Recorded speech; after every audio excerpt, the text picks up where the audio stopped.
Live from the Loki studio for this Thursday, the 10th of April, it's Back Pocket. Brought to you, as always, by our blank and insert adjective here, Back Pocketeer patrons. This week starring Gus Ronald. Oh, right? I hated that. I've used this at home. It's a wash. You use it in the shower with water. Oops. Peter Burns. This shot is very soap opera time saver, having everybody looking at the same direction in one shot. Louise Lopez Fitzgerald, I thought you died in that car accident. I did. Ruby Inez. Okay. Now you should pull something out. We should have... And special guest entertainment journo Lia Kim. What's Anyway. there's the one with the there's like a One more time? no, I can't do it again. And behind the scenes, it's Josh, Will, Adele, and Mackenzie. Now light some candles and set a mood, because it's time for Back Pocket. I got worms.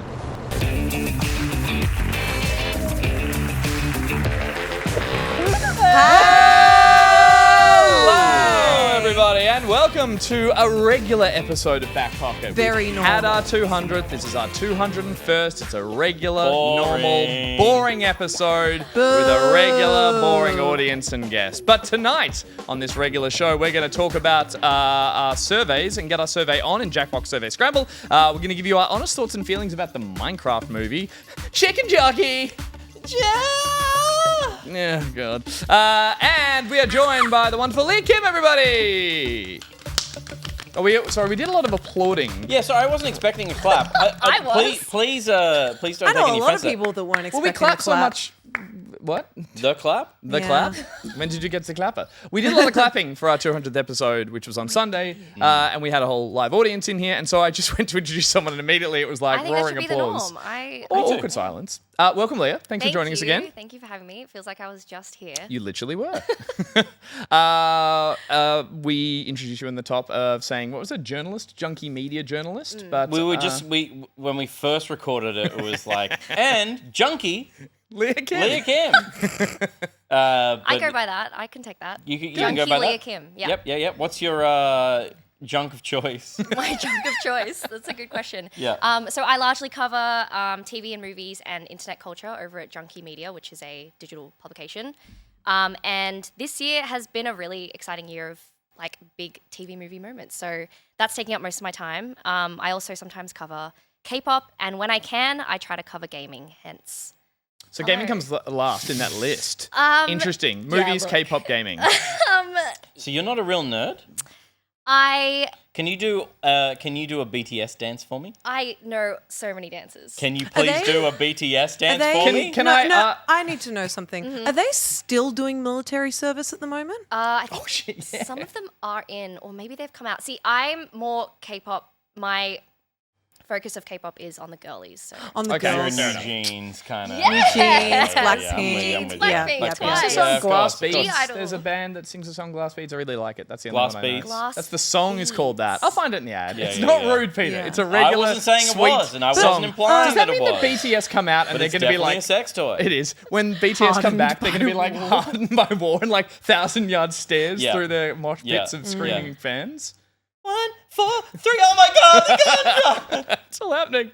Yeah. Well, It's a a lot of BTS the big I think like that's BTS. K-pop That's case study girlies. 143. I know that. I mean, song. a lot of the K-pop people in general are going solo. Yes, Blackpink. I think Jennie and Lisa are going to make their Coachella solo debuts. So like often the bands are Young like Cook. What's his name? Jungkook. He's You not got- Spanish. He might be young. I just thought he was like 20. Jungkook has had a lot of solos. Yeah. Yeah. Yeah, Okay, so how many? I thought the Rap whole point Monster. was the groups were like 10, 15, 20 in the band. So if they're having No, they're not that big. well, there was a thing where like 20. They're like 8. Okay, They're that's bigger still, than Backstreet Boys. that's still if smaller than everyone a broke brass off to do their band. own thing. That's Smaller than I'll say 5 to 12. Mumford and Yeah. Sons. 8 Mumford and the Son. Why are there 30 people on stage? They can't all be There's Mumford 30 of Sons. them? Yeah. They're Damn, Catholic. Mumford was working You hard. can't make money off that, can you? Like, imagine having to It is pay Mumford and a Sons. flautist. Yeah. All you're paying them for is like extra ponchos and maybe like some, you know, Fedora. some festival food. That's Yeah. all they live off. Yeah. But I just thought that's too many K-pop bands that then need to, if they all separate from their groups of 10 into solo careers, that's too many Yeah, artists that's a to lot cover. of solo That's what I mean. artists. Do you have any insight into why Australians are so successful at becoming members of K-pop bands? Oh, that's a good question. Because, like, there's an Australian in New Jeans, right? Or yes, Blackpink? Danielle and Hanny. Yeah. in New Is Jeans. And Rose? BTS has an Rose. Aussie. Rose's Australian. BTS does Maybe? not have an Aussie. No, Maybe it's okay. it's a different. Stray Kids. Stray Stray Kids Kids. has an Stray Aussie. Kids has Stray two Kids has an Aussies, Aussie. yep. Yeah. But a lot of them also have American members as Yes, well. they do. I think a big part of it is having at least two of them that are completely English fluent speaking? in English. Yeah, okay. Confused echidna says, Gus, stop talking about things you don't know. I was like feeling very out of this conversation. Yeah, we're about to open All some I know Pokemon is cards. there's the drinking game song that everyone's singing. That's- Pater. Yeah. Thank you. Pater. Yeah, Pater. Is that that's legit slaps. I fucking love that It's not song. Bruno Mars. Bruno Mars is Bruno Mars involved. sings the- It's yeah, Bruno yeah. Mars Yeah. and Is it Lisa? Rose. It's Rose. Lisa's in White Lotus. And my Lisa's in goodness, White what a Lotus. And Jenny's in performance. What a The Idol. performance. Jenny is in The Idol. Can't touch What's The these Idol? things. It's another HBO show Bad. by. It's bad. Is that By the The one that was The Weeknd. Weekend? Yeah, okay, yeah, I heard that Where was it has bullshit. a really good song And that's the- only and the good when depth. it's instrumental because the lyrics are just horrible. Yeah, okay. My Yeah. mother's name is Lisa. This is all I can contribute. She's in here. White Lotus. She's probably She was- my fucking family is in White You Lotus. try and come The in. Ronald family Lisa could be cast is a in White member of Lotus. The Simpsons. The White Lotus was based on my family. Yeah, and I. yeah. Oh, We got how to- although there's some unfortunate. incest in the recent season, isn't there? Absolutely. Okay, so so there I you go. retract The my original similarities statement. continue. We're going to talk a lot about some movies and TV. Yes, my and favourite. less about incest, hopefully, as the show I like that cracks we just on. like tried to bulldoze over each other. Mate, you trying to shut the obvious joke down and me Yep. pushing it through. But I do like it when the joke's there. Let's say. You know who else tried to push it? And Ruby ruined it. That was good. You went rude. Too rude. the relatives, yeah. there We're we back go. round again. Together. We got a lot of show to crack on with, so we may as well do that with the first segment. That little Josh, hello. Jesus. I forgot to say hi Hello, to Josh. Josh. And Adele. Yes, Adele's here as well. Yeah. Hello, Back Adele. Pocket connoisseurs would recognize Adele from Good Game connoisseurs. Good Game Days. And because Adele did work a good game for 2 years? 3? Yeah. But we remember the 2 good ones. But it felt. But cut back to us, and you can be like. But it felt It like. felt like 2 years. How many years of it? Oh, okay. Just accepted that. And then, of course, would have seen Adele on Back Pocket last year when Adele was working at Bethesda and we streamed Starfield. Oh, of course. Adele was on the couch with us for that, which was very, very exciting. And now Adele is helping us make Back Pocket. She's got a pockety, so officially. Oh, another round of applause. Claps. It's happening. Please welcome Adele. And also, hello, Josh. And it's Hello. a little bit of backup. Is it? That was quite the segue. Seamless. Seamful. It was quite seamful. What does seamful mean? That's what I do. All the seams, baby, like jeans. A little bit of backup is brought to us by Rhys Veld. What happened to him? He sounds in pain. He's all right. Ouch. He sounds in pain. Ouch. Argon makes a good point.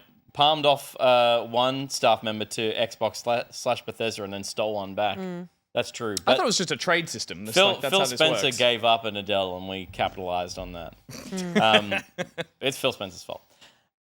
Reese Wild just screamed, but when Reese Wild sends in a sponsor segment, we listen to a sound from the wild, It's hopefully as not a selected by Reese himself. He is going to send in a sound from a wild creature, Creature. and we're going to try and identify it based on the noise. Are you ready to hear the noise? Yeah, Leo? I'm ready. Josh, are you ready to play the noise? Bring the noise, Josh. Yes. Bring Let's the do noise. it.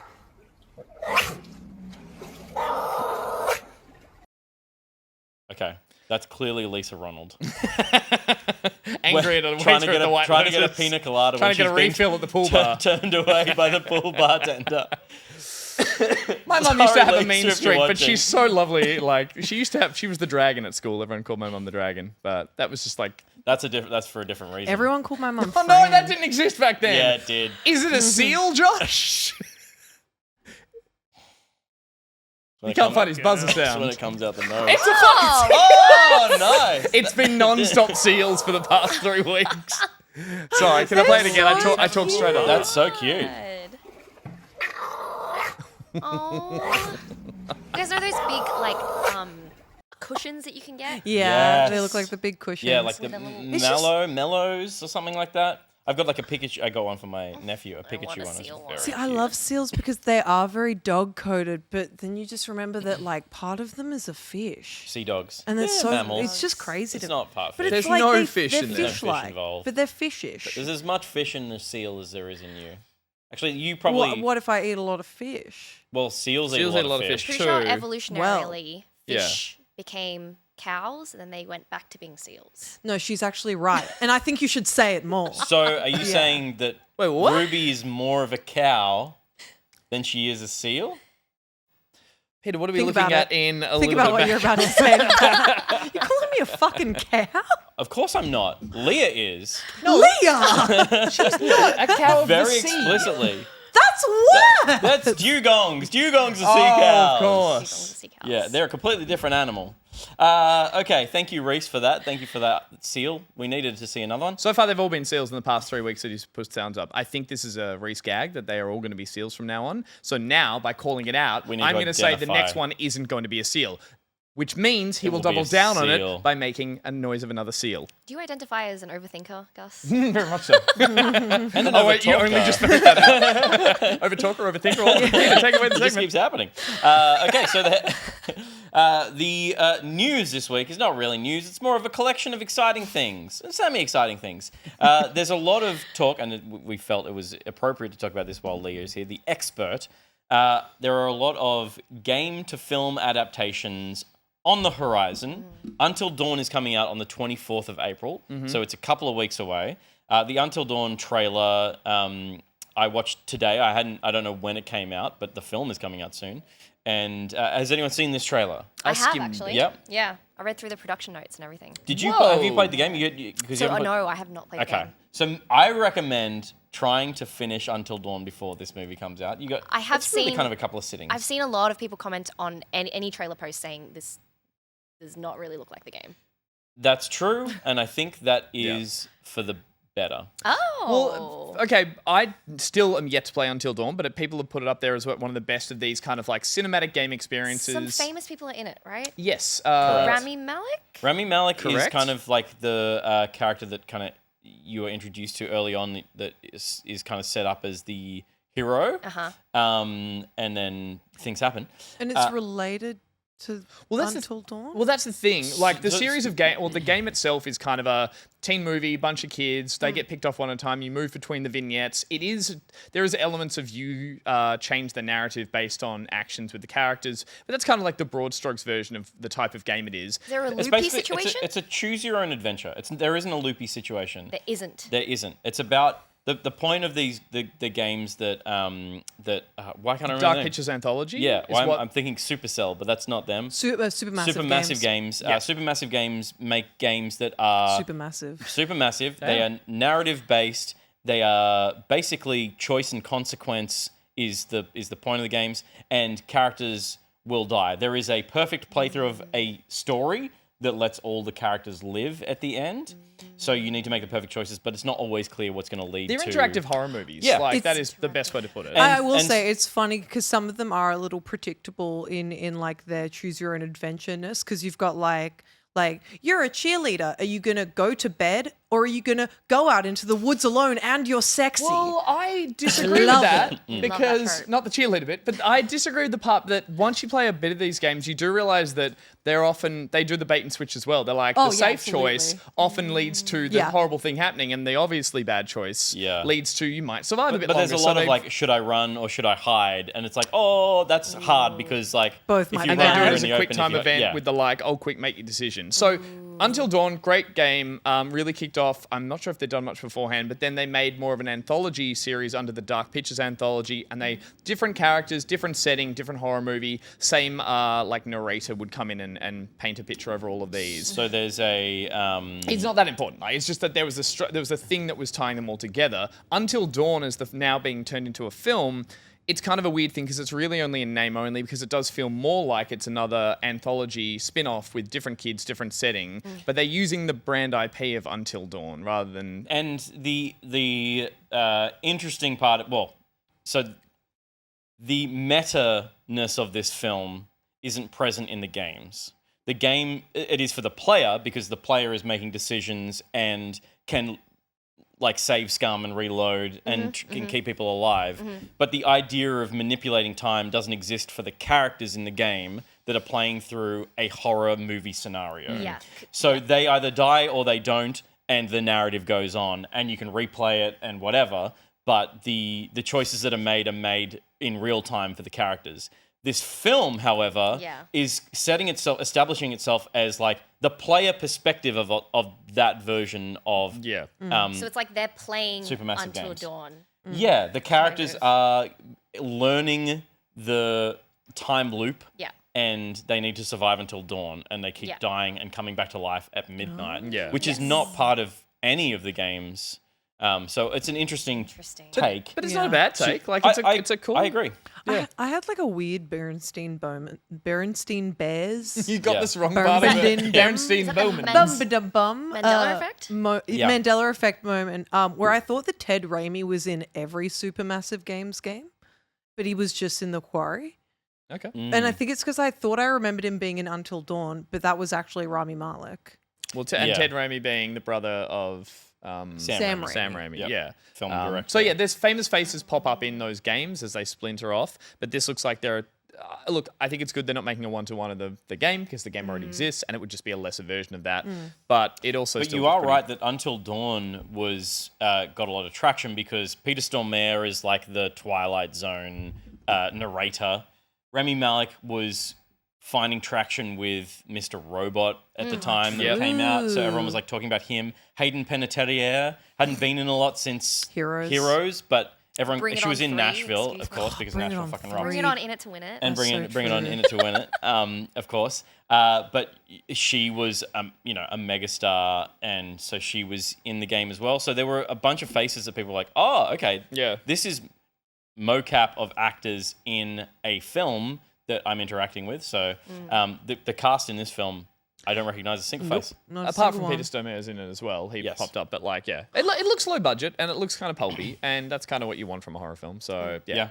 It's very, it kind of reminded me of Cabin in the Woods with like different threats every night, Yep. which I really love. Oh, I love Cabin in the Woods. There are a couple of director quotes of him saying like, oh, I get to play with the horror movie toolbox, I think he called it. Yeah, okay. It's the same director as like Lights Out and Annabelle Creation, which are decent. Yeah, they're both good. And The Nun, which I don't think is decent. I But didn't watch The Nun. There's worse iterations of all those genres, all those Annabelle franchises Creation's great, since. Lights Out is surprisingly good. Lights Out's amazing. Yeah. Which one's Lights Out? That's the one with the... oh, hang on. I'm mixing it up with Don't The one that can't Breathe. hear. Don't Breathe. Oh, crap. Lights Out, I actually can't remember a single person who's in it. I just remember that it bait and switched like the boyfriend that doesn't believe the main character trope. Yeah, And he's a okay. very supportive boyfriend, and I like that. That's When there's always a partner who's like, what are you talking about? Yeah. You're going crazy. Dumb! And then he dies. Exactly. Yeah. But no, this boyfriend was like, supportive from the start. shit, run. Also did the two Interesting. Love Shazam movies. Well, the first Shazam movie was great. I haven't seen I the second one. loved the first Shazam movie. I fell asleep in the second one. Okay, so Until Dawn is coming out on the 24th. Mixed We- to good. we- Well, positive, I think. Is definitely interested in seeing it. Yeah. We've got the first images of Mortal Kombat 2. Oh, Lights Out is Yeah. based on that short film where the woman is just in bed turning the lights on and off, Oh. and that thing just keeps coming up and down the hallway. Hate If that. you haven't seen that, fuck. Oh, Yeah, they do a gross, really gross, good gross, sequence gross. of that Yes, where the light turns on and That's off the and things short go film. No, I don't like it. Okay, moving on. Mortal Kombat, we've Great. seen Carl Urban as Johnny Cage. Oh, yes. Who saw the most recent Mortal Kombat that was apparently pretty good?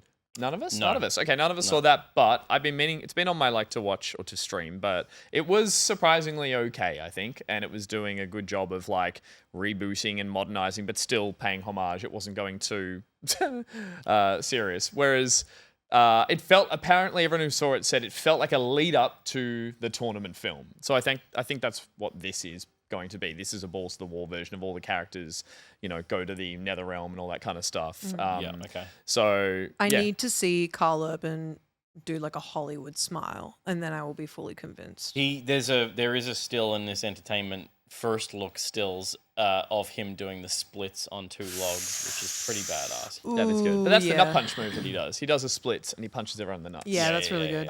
But yeah, apparently, friend of the show and friend of all of us in general, Barjo got a cameo in this. Yeah, they shot What? some of I this heard, at least yeah. in Adelaide. Yeah. And his agent called and said, I got a guy. "Do you want to pay for the bus ticket to get out to the set? Bus? And you can maybe be in the back, maybe be in the background." Wow.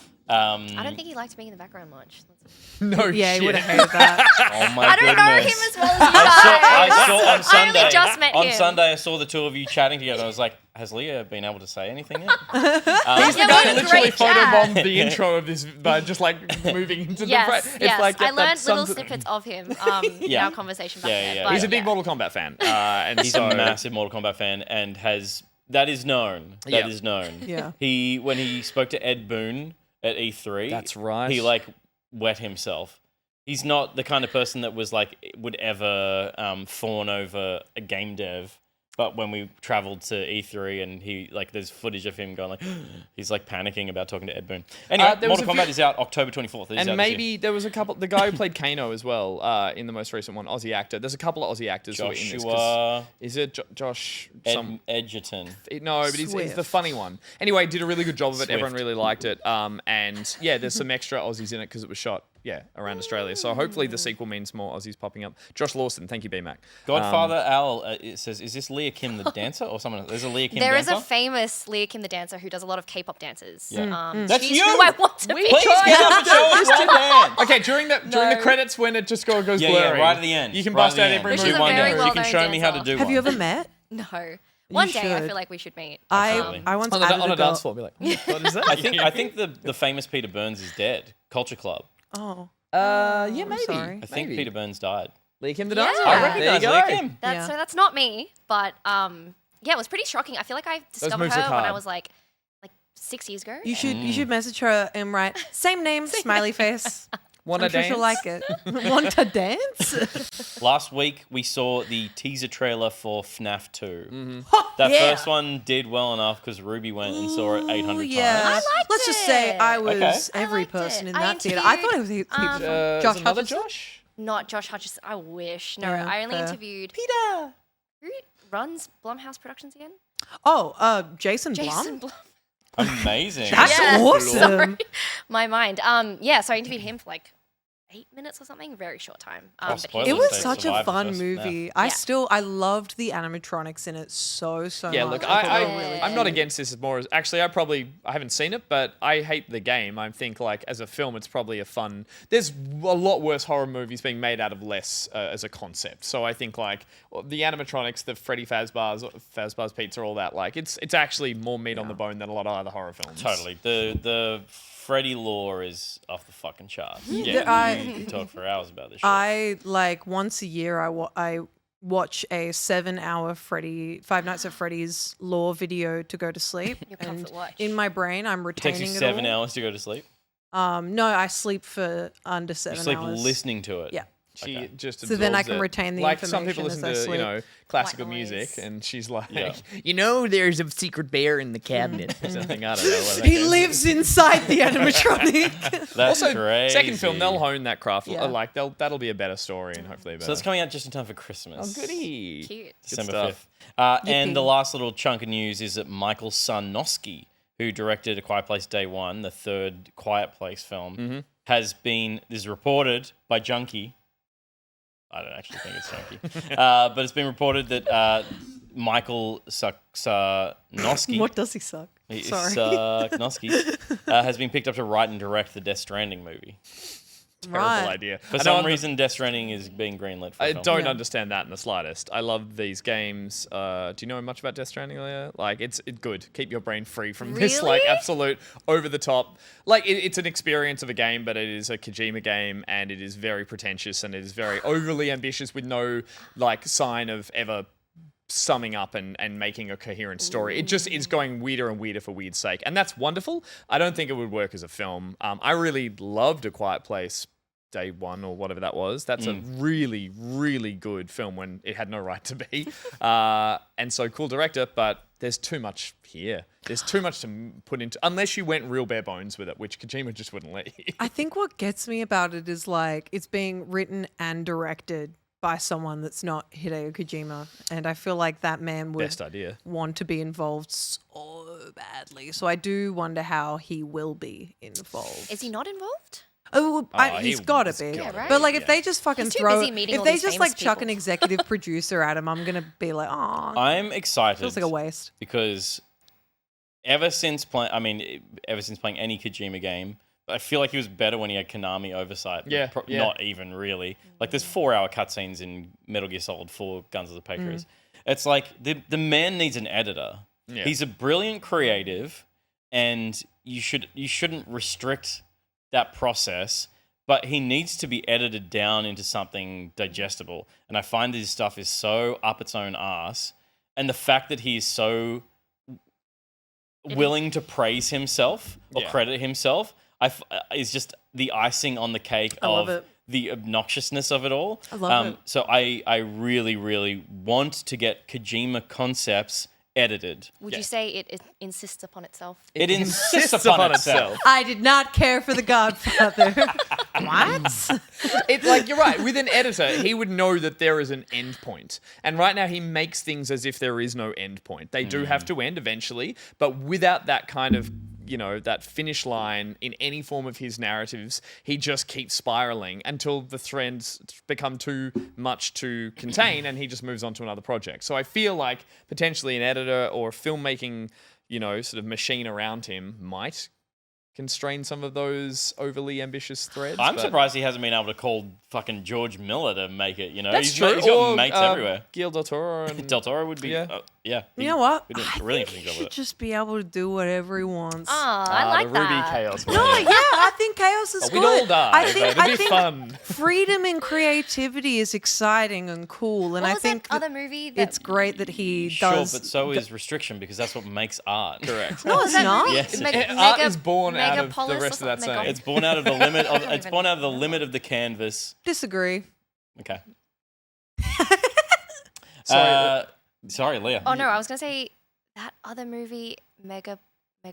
Megalopolis. Oh, Megalopolis. Yeah. Which that's a Megalopolis. very I guess an example of being that's someone not being given any constraint and selling their vineyard to and their Yeah. winery just to fund their film. So. Star Wars episodes 1, 2, and 3. yeah. That's all of the things. That's all the things. There unless was you got something else we you'd didn't like. mention this earlier. There was a Tron sequel trailer that dropped as well. Tron not Ares Legacy, or Tron something? Ares. Ares? Yeah, that looks really cool as well. So a bunch of stuff's happening because it's CinemaCon. I didn't know this was a thing until Yeah, this I year. didn't know either. Yeah, Yeah, I everyone's saw all like, these but tweets about it. CinemaCon is mainly people getting closed door screenings of stuff. Oh. So all we're getting is a lot of write-ups of people saying, I saw this. Mm. So there's limited footage, but yeah, there was the Tron trailer, which looks freaking Tron amazing. Ares. Mm-hmm. Tron Ares, everything cool apart from the fact that what's-his-face is in it. 5 Seconds to Mars. Jared Leto. Oh, Jared Jared Leto. Leto. Jared Leto's, I think he's the main character or something, which is, yeah. No, thank you. He is like annoyingly talented though. Yeah. Like, all I can think of is the last Blade Runner. Dallas Buyers Club, like Fuck, yeah, amazing that in was that. that was an And Oscar-winning Fight performance. Club was funny because he got decked. Fight I don't Club even was remember good. him in He's American he's almost Psycho. unrecognizable. American Psycho, yes. Hey Paul. Oh yeah, hey Paul. All right. Paul. Anyway, that Close is enough. there's a lot of game to film adaptations happening, and we're going to talk a bit about some of those happening, game to TV at least, on other screens later tonight. Oh, a But teaser for that now, segment. Peter, do you We're going to dare? talk about video games. For video games. I can't remember Morbius. I can't Morbius. I watched God. I watched that whole movie and I can't remember it. But you know what I do remember? The video game of Morbius, which was incredible. It was a There's a video. tie-in? Anyway, Wasn't good. what we've been playing, Ruby. Take it away. Is that what you meant? No. Yeah. Take his drink away. South of Midnight. Brought to us by Nicrotech. Oh. It's your segment. Sorry, Right, the yeah, way no, you no, were yeah, yeah. introing it, I was just like, what the amazing. hell? Okay, cool. Dolphin Pants. It's me. God, that was a wigged out moment. It's brought to us by Nigrotex. And when we do a Nigrotex segment, we play a little bit of Screenshot in the Dark. Leah, Screenshot in the Dark, we're given 6 screenshots and 6 seconds with each of those screenshots. And they become less and less vague over time. Okay. We've got to guess by buzzing, say our name, Shut up. what the Guess game your is. buzzer? No thanks. Yeah. Okay. No, I choose respect not that. to. You'll hear it when I win. Yeah. Yeah.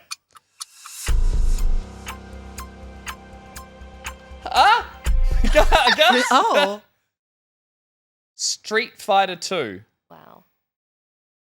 That's impressive. That guys. is Wow. Don't show me. Oh, I was gonna say it's the last stage Well, it with doesn't punch out, but yeah, that's M. Bison. M Bison stage. That's M. Bison. Japan. It's not, but I not just like Japan. saying that. Oh wait, those are all the Wow. screenshots. Amazing. Yeah. Thank you. Well Where's done. my correct M. Bison- buzzer, M. Josh? Bison was I your want time. my correct. I Yes. did it. You didn't fucking hear it. Wow. Do it one more time.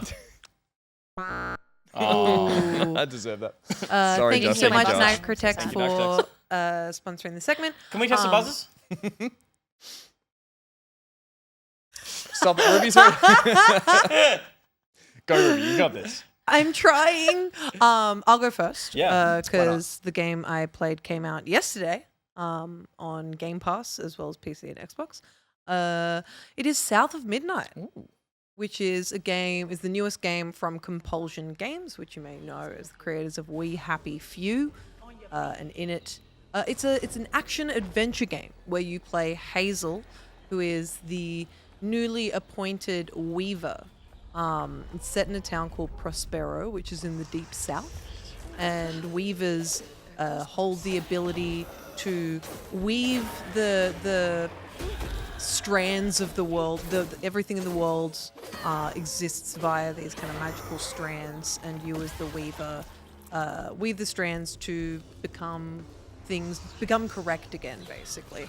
And as you're going through the world, you find many. I'm trying to remember the word for it, but basically like evil beings and like horrible growths that are brought on via like through the trauma of the people living in that world.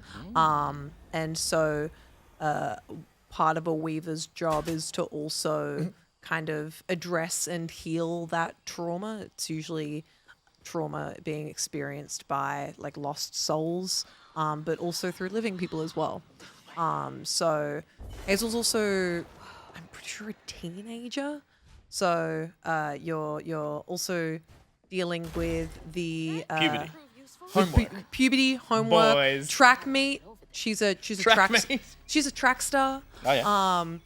But kind of the main push in your character's journey is the fact that after a quite severe hurricane in Prospero,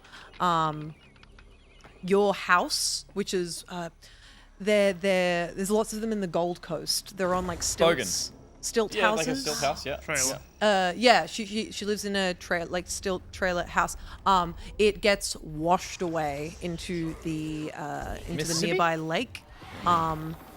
And your mother's in the house and she goes missing. So shit. you're on a journey to find your mother as well as bring peace to the souls around you. And so I played this game on PC through PC Game Pass. And first things first, the visuals are just gorgeous. The art direction of this game is lovely. With all the cutscenes, you've got the characters moving in that kind of stop motion way. What I found to be quite amazing is just the sheer amount of accessibility features in this game. One of them is turning off the stop motion, because I can see how it might kind of be a bit jittery and jarring for people. I kept it on because I enjoy it, but like I almost got lost in the amount of accessibility features that are in this game. But I think it's great to have lots of them for a kind of the right playing experience for someone who maybe can't play the average game.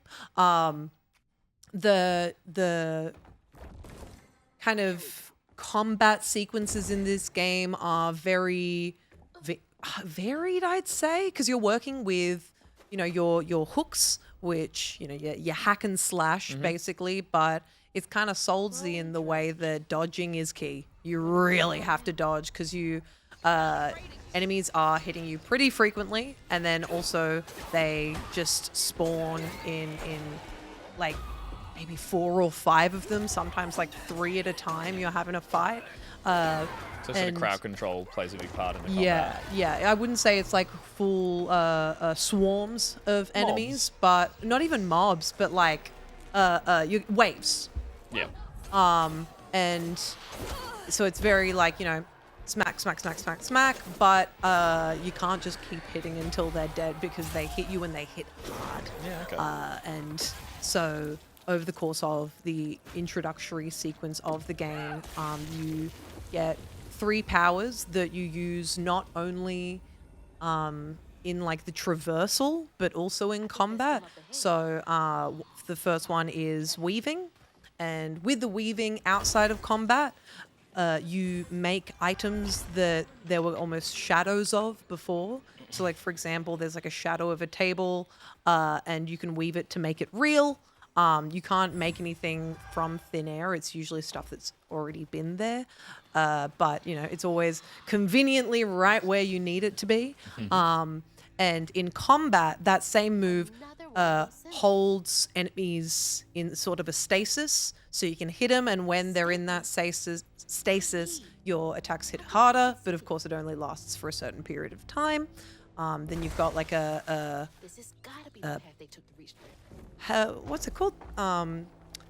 Hook shot. There we go. You've got like an almost hook shot thing. Can pull things towards you.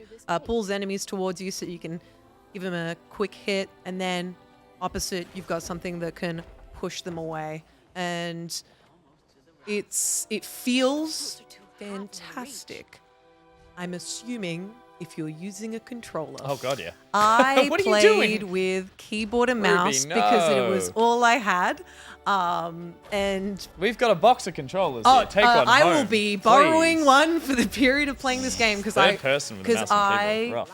I don't want to get too ahead of myself, but I just want to say, oh my god, I'm loving this game so much. Like genuinely, the combat and traversal gives me such Alice Madness Returns vibes. Okay. Because you feel really floaty. Like you start with a jump, then you get a double jump, and then you get a double jump float. And I remember from the initial feels trailers of this, fantastic. funnily enough, like for all the beautiful visuals, for all the wonderful storytelling that was there, one thing that caught my eye in the gameplay trailer was that sort of flow movement or flow state of the traversal, which is this like jump, jump, hover, jump, jump, dash, slide, or like, I again haven't played it, but this just looked like, I love a game that can make even just the most basic of traversal from just A to B just always feel fun and always have a few different variations of it, or just always feel for like what is I feels think like an 8 fantastic. to 12 hour game. Like it's a reasonably medium to short which game. I'm so excited. I think for. everyone is. Do you have Yeah. a favorite traversal like skill?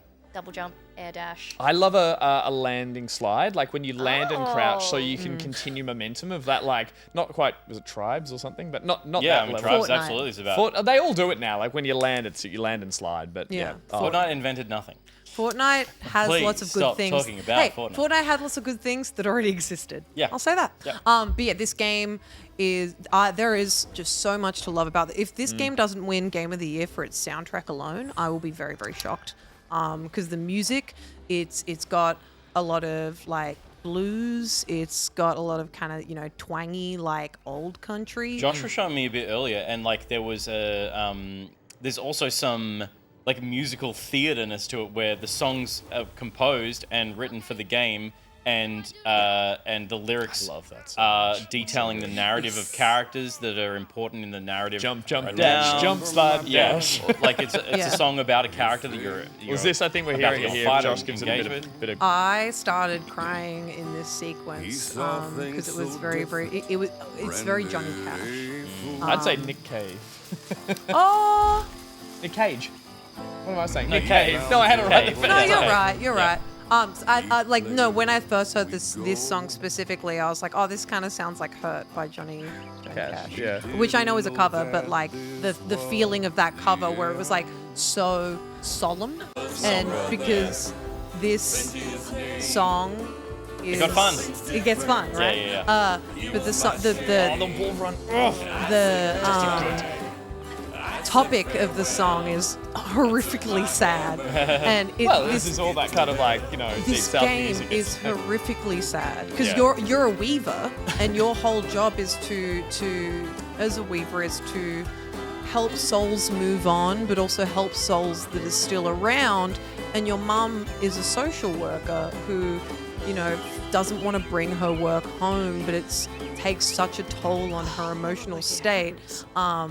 So it's kind of like a mother, like child situation. Like as much as she doesn't want to pass on the sort of trauma she But how good that experiences there's at work. like this sort of a lot of that sort of deep south sort of culture and that sort of a lot of the storytelling vibes around that are around those very somber, very sad, very solemn kind of tales. And but big done, catfish. And big catfish, Oh my but God, done the with big like a fat- jovial kind of upbeat. Isn't that very New Orleans, like New Orleans funerals? Yeah, exactly. Kind Great of example. celebratory. Party, yeah. It's just so beautiful. Oh, it looks so good. And Hazel's written really well. Yeah, good. She's not like well that just happened. Or even just a whiny, like being Or a teen whiny. Opposite of forsaken, Oh, for whatever. gosh. Forspoken, For- The yeah. one with the Oh my talking God. bracelet. That This yeah. Like 6 hours. We've seen some. We saw a full playthrough was like 6 hours. Oh, but it's really? Probably 8 to 10. Those YouTube. This is gonna be a kids finish perfect games weekend quickly. game. But it Just seems like it's really well paced as well, right? Like Yeah. you're doing. Which helps when it's a narrative-driven game or an emotionally driven game. To go like you're doing a bit of combat now. It's not an open world where you go. I could be traversing or I could be in combat. It's like I'm playing through a game that has been paced well for me, Yeah. and I'm getting the story beats at intervals that keep me engaged. Big time. Which can. Like I think like that's part of my problem with the open world push of late, which is like everything should be set in an open world where you lose sight of the narrative because you're distracted by all the things that come with an open world setting. Yeah. Here where it's much more focused, I can That's the see people thing. talking about this game until the end of the year. The story is so strong. The characters you meet are so strong. I mean, look at this fucking fish. And You're part fish. you end up I am you end up finding out that he's the narrator and like Spoilers. no, not really. Fish The second you spoilers? hear his voice, it's Yeah, okay. obvious. But it's just delightful. Every story beat that I've hit has been enthralling. And you're so correct in saying like the linearness of it keeps you focused on the story and engaged in the story and doesn't really let you but like it encourages you to actually give a shit about what's happening to you directly. I'd say also from what I've seen of the gameplay, both in the traversal and the combat, it feels like it has a nice little, a small progression, and it's not overwhelming you with abilities and powers and radial wheels of everything and customizable characters. I'm looking forward to a linear character progression of like, cool, it's, like even like a Metroid, like an Ori in the Blind Forest or something. It's like, Say this I looks know. like human Ori. Yeah. Yeah, it's like, Yeah. cool, I know I'm going to get my Totally. my traversal powers and my 4 combat powers, and it's not going to overwhelm me. So when I get to the end, I've seen everything on the box, and You've got like an upgrade system and you collect these little things called floofs. They're very silly. Fun little silly name. You later find it's because they're floofy, and that's why they're called floofs. And the floofs upgrade system has, I think it's maybe 5 kind of trees to upgrade in total. So Okay. you're not working with heaps. Yeah. But I like that. I like an achievable skill tree. That's, I think, Yeah. both an Yeah, achievable an narrative achievable skill tree, skill and tree. it's all kind of something that can be knocked over in a couple of sessions rather than this is my this half of the year game. Sometimes we don't want choice. That's it.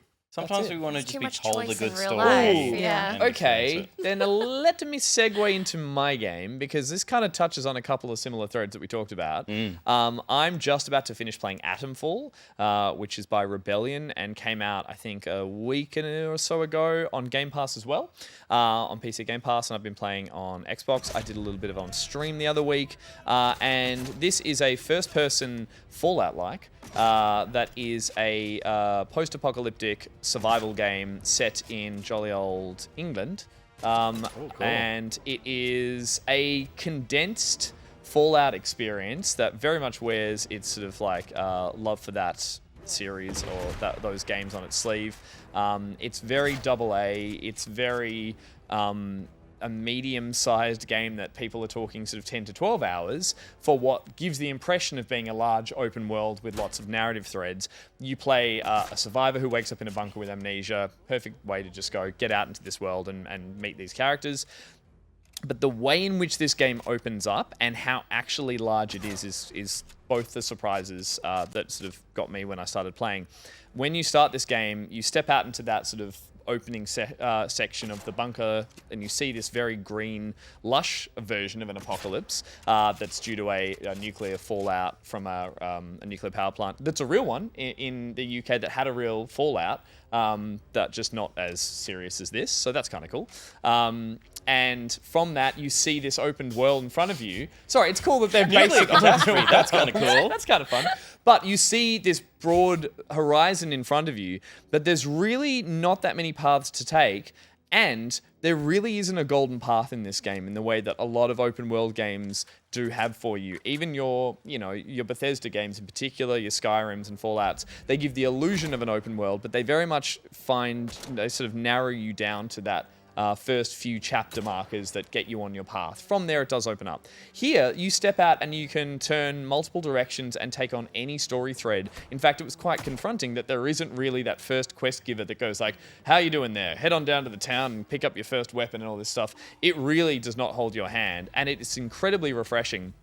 And then once you play the game for a few hours, you realize the map is not particularly large. There is no fast travel whatsoever, so you do need to back and forth a lot on foot. But it really is only like 4 or 5 major regions that can all be walked across in maybe like 3 or 4 minutes each. And each of these regions has different factions. There's your military guys who've taken over the prison. There's these sort of weird kind of like cultists who've taken over the forest and an old castle, the druids, I should say. And then you've got your kind of like gangbangers in the town wearing like bobby hats and stuff with cricket bats who are walking around the old overgrown village. But Tag yourselves. Exactly. Yeah. But beyond that, it's just kind of like, okay, go find story threads. And so that's how the narrative progresses. There is an overarching story of getting to an underground bunker and finding the cause of what happened here. That kind of takes a backseat to just meeting people in this world. And when you do meet them and start You conversations... don't seem to be meeting people, Gus. You seem This to be isn't my shooting footage. them. This is the survival nature of the combat.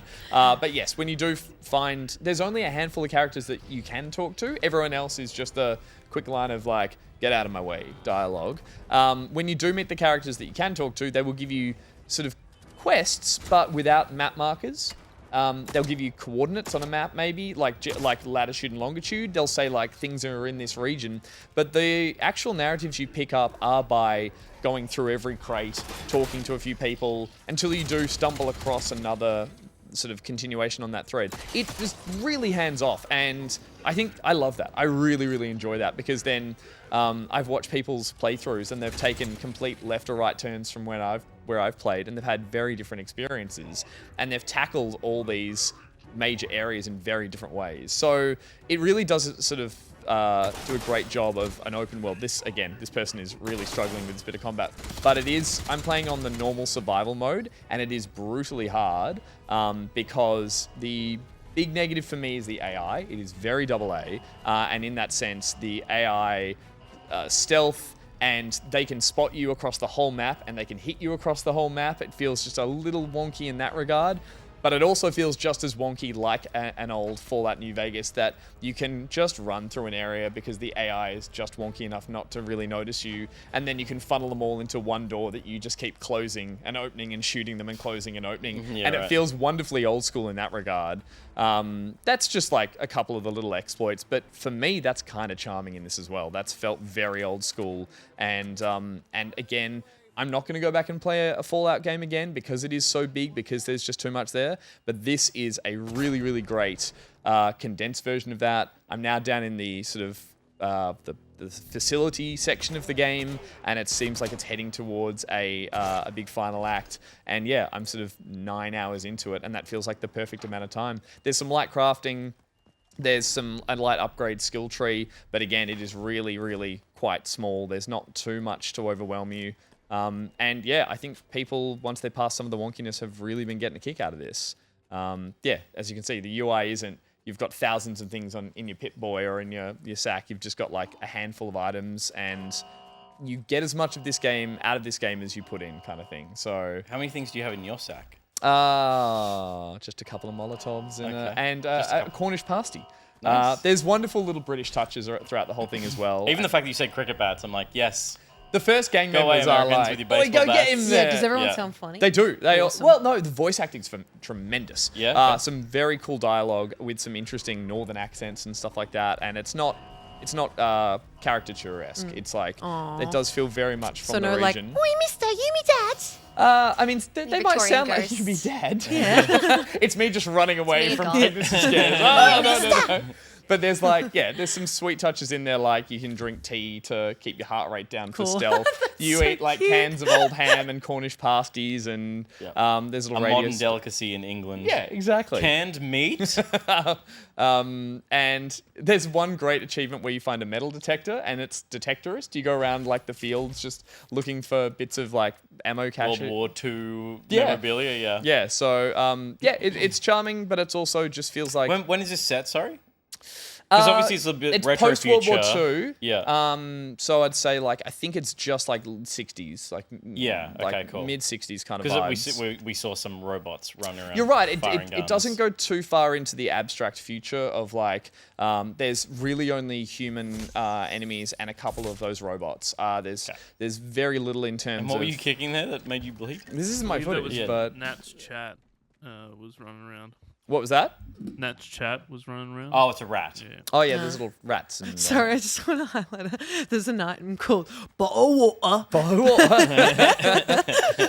You're right though. It's weird to be like, wait, is this set in the 60s or is this a distant future where they didn't progress beyond the 60s due to the fallout? No, they do mention it's like post World War II, everything was going great, and then nuclear power, and they have this fallout. Not for the Germans. No, tell you what. But yeah, this surprised me how compelling it was and how much I've come back for little like 2-hour play sessions, 1-hour play sessions.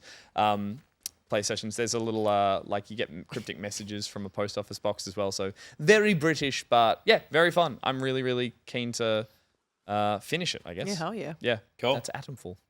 There's something I kind of like about a post-apocalyptic game that's so green.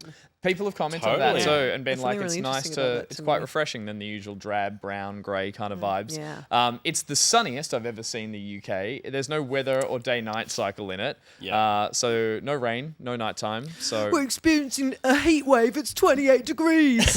Oh, grow I was in up. Scotland when they had a heat wave of 22 degrees and Yeah. people were dying because they were like, their houses had So no ventilation. funny. So, Leah? yeah. Me. What have you been playing? I have been. It's not a new game, but That's I okay. am glad that I'm not in enemy territory in terms of Metroidvania love, because it's a Metroidvania that has a new game coming out later this year. Maybe. Ooh. We'll see. Or just this year? This year, sometime this year. So I've been playing Hollowknight recently. I've been grinding that because I think last time I was on this show, I was playing Nine Souls, Correct. which Yep. obsessed with. And it was I wonderful just- to see you like discover Metroidvanias and be like, I think this is my thing. Yeah, I And apparently agree. I agree with everything in terms of like the more narrow storyline. Just really works for me because I get very overwhelmed with choice. I have to make choices every day, and I'm just that's so tired of true. it. And so the whole familiar like skill progression of Metroidvanias I have found to be incredibly comforting. And Nine Souls was an incredible challenge for me to face my fear of boss fights. And boy, did I, because I just want to say that I finished the game and it was the proudest moment of my life. I beat proud the of final you. boss. Well done. It took me Clap for you. hours. I even stress posted on Reddit at some point and just was like, I can't beat this boss, someone help me. And 3 lovely people commented just being like, you can do it. And I did. That was it. All they told you was you can do it. Sometimes that's all you need. Genuinely, I just got to a point where I was getting delirious. Anyway, so after I did that, I was reading up I basically had to read a lot of strategies on how to beat the final boss, and in doing so, I came across some threads being like, "Oh, do you guys find the Nine Souls boss harder or Absolute Radiance in Hollow Knight?" And I was like, "Okay, well if I've done Nine Souls, I want to see if I can beat Absolute Radiance." I'm not anywhere close. It's very hard. I still have to beat all the Pantheon. So I've played a bunch of Hollow Knight before. The weird thing is, I never actually beat Hollow Knight because, as I said, boss fights freaked me out. And so early this year, I was like, well, I have to beat Hollow Knight. I can't say that I love that. Yeah. So you've come back. Did you restart or pick up where you left off? I completely restarted. Good. Yeah. And I beat him. He was so easy. What the hell? Look like, at no you. one told me. It was so easy. So now I'm going through the Pantheon and trying to beat everything to eventually make my way to Absolute Radiance. And apparently it's really hard. People do say it's harder than the Nine Souls final boss. So we'll see. And I'm like, do I tell myself that I'm not allowed to play Silk Song until I beat Absolute Radiance? I don't know. That game's not coming out, so you're fine. You got plenty of time. Maybe. Maybe. So how long ago was it that you first picked this up to play and stopped? Oh, I first played this game years ago. Yeah, because okay, I'm in cool. the same boat as that. Yeah. I haven't returned to this game. The fault is my own. This game is wonderful, beautiful, and is challenging in all the right ways, and is a wonderful Metroidvania that. Yeah, it's funny that you mentioned choice and that you like a narrative or sort of a linear focusing. It's a big Metroidvania. It's a huge map, and I would say Huge. this is one of the few games that I felt just totally overwhelmed at, and I think I put it down at a point of confusion, which is a rookie mistake. I think it was probably my first Metroidvania, which was a way to start because I was like, this shit is hard. I lost all my money. I spent a day in mourning for the money that I lost because I couldn't believe that they would do that to me. Yeah. That my ghost disappeared and I just went, oh, where's my money? Yeah, if it was an unfamiliar gone. game system to you and you were just like, Yeah. this isn't how Yeah, I remember video the game first time hold I my happened in hand. Souls, it's like, Yeah, what? but I need those. There were I thousands couldn't of them. believe that they would do that to me. And then I played Ori. So this is my Metroidvania journey. I played, Hollow Knight. Hollow Knight. Never beat Hollow Knight because it freaked me out. Then played Ori, and Ori was the one that made me fall absolutely in love with Metroidvanias. I'm very partial to a good grappling hook skill. It's Okay. my favorite skill to learn. Then I went back to Hollow Knight and just grinded that for a while. What else did I play? Ori sequel, I'm assuming. Probably. Yeah. Yeah. Will But the it- Wisps. Will o' the Wisps. But yeah, in terms of the similarities of this sort of beautiful nature setting and all the similar powers and stuff, I do forget, I often put Hollow Knight in the same camp and as in I've played, Ori, I can play this. And I forget that this is a proper brutal Metroidvania that requires almost the pen and paper, the super high dexterity, all that kind of stuff. So again, you're further than you were before. You've beaten those, Yep. but you're looking to beat. Doing all the the Pantheon, you basically have to run through a gauntlet of bosses. Oh shit! Yeah.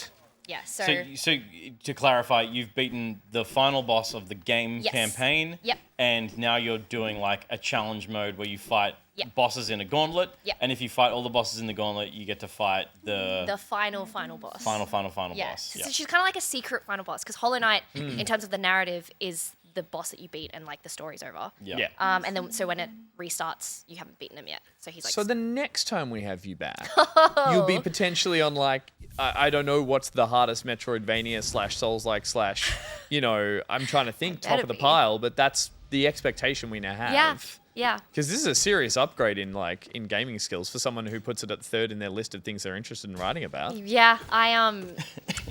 I'm very tired.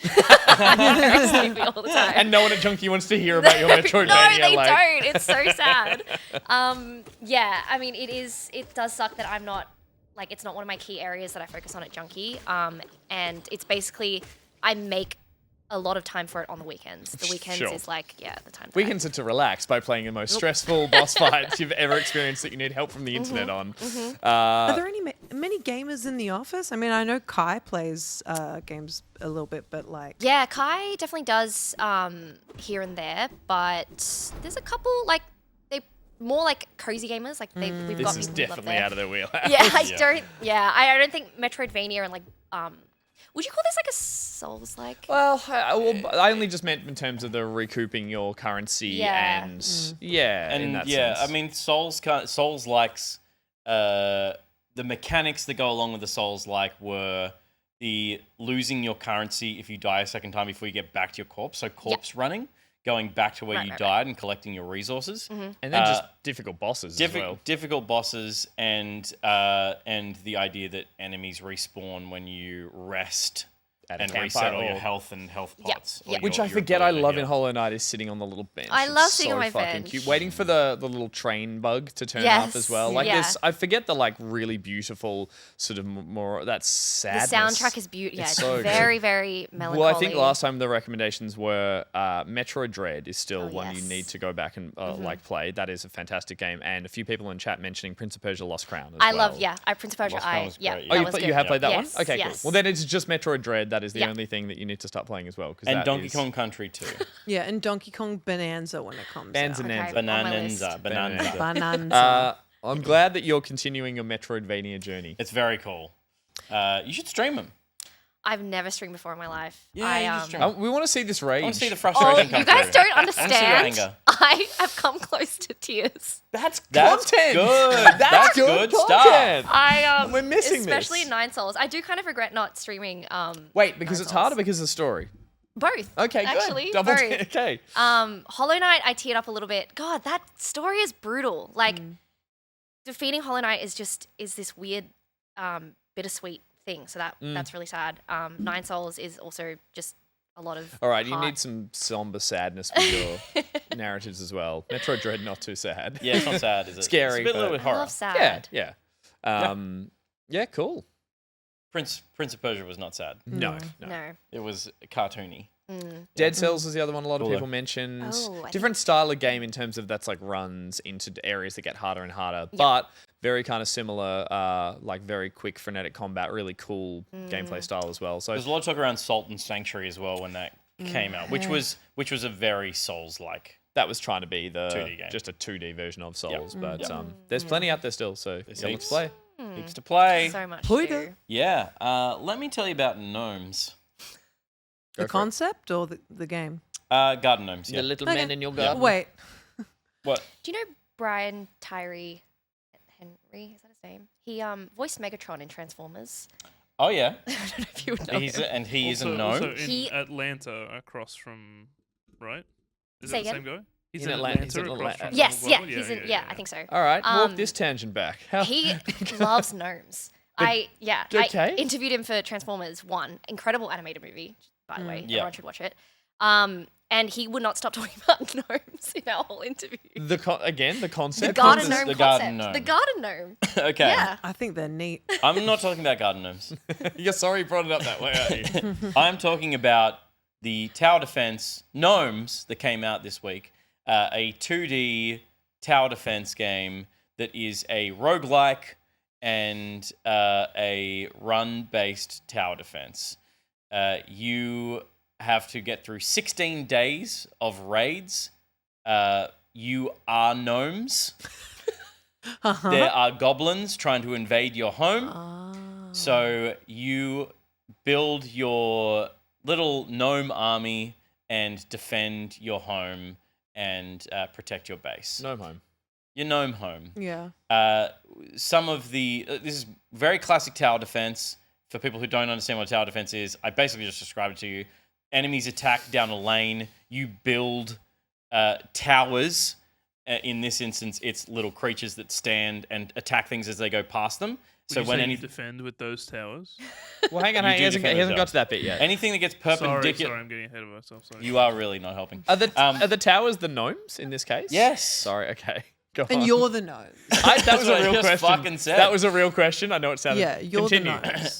It's very clear what the concept is. Enemies come down a path. you plant a Gnomes. defensive strategy tower. In this instance, it's a gnome.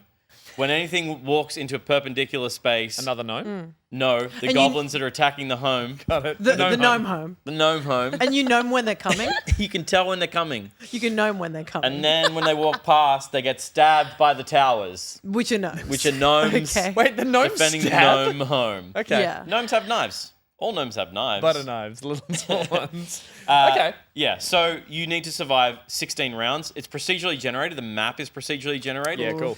There are 8 biomes. By And so gnomes. Biomes. You fuck. Oh, Leah, stop. We're allowed to be silly, but you forget. The way you burst into laughter. So Too ready for that. this game has an emphasis on the strategy around what the biomes present you. The first one is forest. There's a bunch of trees. You need to build out an economy, so that you are earning cash, because towers cost money, and you need to earn that money every round. You get that money at the end of a round. So you might spend money on a gnome, and fucking hell. All right, I'm never saying the word gnome the way again. you say it. You You might spend money on a gnome. You're spending money on towers, but you're also spending money on items that will generate wealth for the next round. And sometimes you want to do economy plays and sacrifice a couple of hit points on your gnome home in order to build out a better economy for the future and to allow you to buy more gnomes. There's a bunch of resource management So- in this. So it's less like I a gnome home, but more of like an investment property. It's an investment property. You're investing in the future of the gnome home. Yeah. And so that is where, so far, the most unique elements of this game as a tower defense are coming through, because all the standard things are here. You protect the lanes with the towers that you build. The more kills a tower gets, they level up. They level up to level 3, so they're doing more damage, so they become more proficient. The towers become more proficient. You can block the lanes? You can block the lanes. You can see the lanes. So the map is procedurally generated. You're trying to use the map to your advantage. Yep. You can block lanes. You see And where auto paths. enemy tents spawn and where they're going to come from, and where they're going to be coming from, and you can see the way that they'll be moving, and then you can manipulate that lane. You have all the time in the world in the strategy phase. Cool. So between days, you can strategize for as long as you need, move things around. All of the towers, gnomes, can be moved at the start, between days, which is unusual for a tower defense, which Yeah. often just has lanes that you're protecting, and then, oh no, they're coming from over here. I need to start building out defenses on this other side of the base. You can move all of your gnomes and re-strategize every day. And so all those the buildings that are scattered there are the goblin homes. Is this right? they're the goblin tents that spawn. That's where they're Right. going to be attacking from. Cool, And you can cool, see the mess of lanes. Well, that yeah, are it was in there. really neat until you blocked one and then they just suddenly scattered. They or, can split, and you can try Yeah, and force them okay. to go down the same path. You might want them to be on separate paths because your towers have an attack speed, and you want only one unit moving through at a time because it can only hit one. The lanes are traveling. Sorry to interrupt. The lanes are traveling over and through the trees. So do they serve a purpose as slowing it down or anything, or are they just Some units can destroy trees. right? Okay. All of the attacking units have different attributes, and you go into a map and you choose a subset of items that you can build that include a gnome, a way to build your economy, and I don't know what else is standard. I think and the house to build out Sure. because you need to have enough accommodation for the gnomes. So I can have 5 gnomes on my map because I have 5 houses. Yeah. Okay. And so that costs So it's money. one and that's a gnome management per as well. One house. gnome per house, but Okay. there are modifiers on everything. What a world. So in the forest region, you can build economy by building structures near the trees. Yeah, right. But that's only if you. There's just a bunch of modifiers that make this interesting and run based, which is that you have a sequence of relics. Every day you can buy relics that are just randomly generated and modifiers. Sorry, they're not randomly generated, they're randomly distributed to you. Oh, like Slay the Spire. like Slay the Spire, Yeah. like all card systems Yeah. and stuff that are around these days. And you can re-roll that and spend cash to re-roll that. But you need to get to day 16, survive the onslaught, build out, find the best ways to protect the lanes, and when you get to day 16, a giant goblin attacks the base if it makes it to the base. It's called the king. If the king gets to the base, it destroys you and you lose. So the point of the game is to get as far as possible, and maybe on a run you don't have what you need to succeed, but if you get to day 14 or 15, it unlocks the next map and you can start trying out the different biomes, and you get given a new starting set. So it might be axe gnomes that actually do an arc attack, so they hit around corners and stuff, so you can start to manipulate the map in different ways. You can get gnomes in the relics, so you can like Get a relic that gives you randomly extra get given gnomes. a gnome and get some synergy happening with a gnome that's got a flail that stuns, like combined with your gnome that does axe attacks that do area of effect. So there's just like a bunch of interesting things that change every Enough round. variables to make like multiple runs. And then you go from the forest to playthroughs. the swamp, and suddenly there are no trees. The idea of getting economy from trees goes out the window, and so you need to start building plants on swampland if Yeah. you can, or building Are out they fertile soil so that you can build plants that only work in fertile soil. Are those So- biomes you unlock and you go Correct. through? So Yeah, then that's you can basically the level- campaign progression. Okay, cool, Is these cool. biomes that you're making your way through. I just had one question about, since when you click go and all the goblins rush you, is that just a hands-off phase where it's like, did it work kind Correct. of thing? Okay, Yep. right. Because a lot Yep. of tower defense games now realize that that's the boring bit. And so a lot of them have like an active hero that you move around and do some like action with like your mobile games and stuff. Whereas Yep. I like here that it's sort of like my pieces are in play, or if the pieces are set, I'll hit go. And so there's nothing you can do once you're like, oh shit, it's all Yeah, not you working. see whether what you strategize is going to work or not. Okay. What is like a really classic tower defense game? Like, how did you guys learn how to play a So game I, like I this? started playing tower defense games as Warcraft mods. So the Warcraft 3 But when it was a video game was an top-down- RTS game. Uh-huh. And so people would build mods in that game, and things like Legion TD exist as standalone games today. Elements TD. It was that era was when I first experienced tower defense games as like a really serious and often cooperative or PvP, not just player versus computer. And it was Warcraft units running through lanes, and you had to defend them. StarCraft Brood War was where it actually started. Yeah. The- And it became a genre from that. And I've probably... Yeah, I know balloons, but Bloons is a Plants huge vs. mobile Zombies. one. Yes. Yeah, you could say that is. Yeah. There's literally just the what are they called? There's like a really cool animated cartoon one that has had a whole series on mobile that's really easy to approach. Kingdom. Clash of Clans. No, it's not that. I'll remember. Someone will chat and know. The other really good one is Kingdom Kingdom Reigns. Kingdom Rush Reigns or yeah. something. Anyway, they're really approachable. OTTD, Over the Top Tower Defense, is an Australian-made game that did Like again a really sci-fi approachable. skin. Yeah, and that's your classic. Each map has an interesting lane setup, and then you choose to manage that economy and hit go. And it is just like a really gratifying genre to, again, there's the management, but there's also just watching all the mobs rush and go like, okay, they're all getting obliterated because you've made a little chokehold and they're all Yep. getting murdered in that area. So, I think it's Kingdom Rush as well, but there's some good mobile ones as well. This feels a lot more, well, the visuals, old PC kind of style.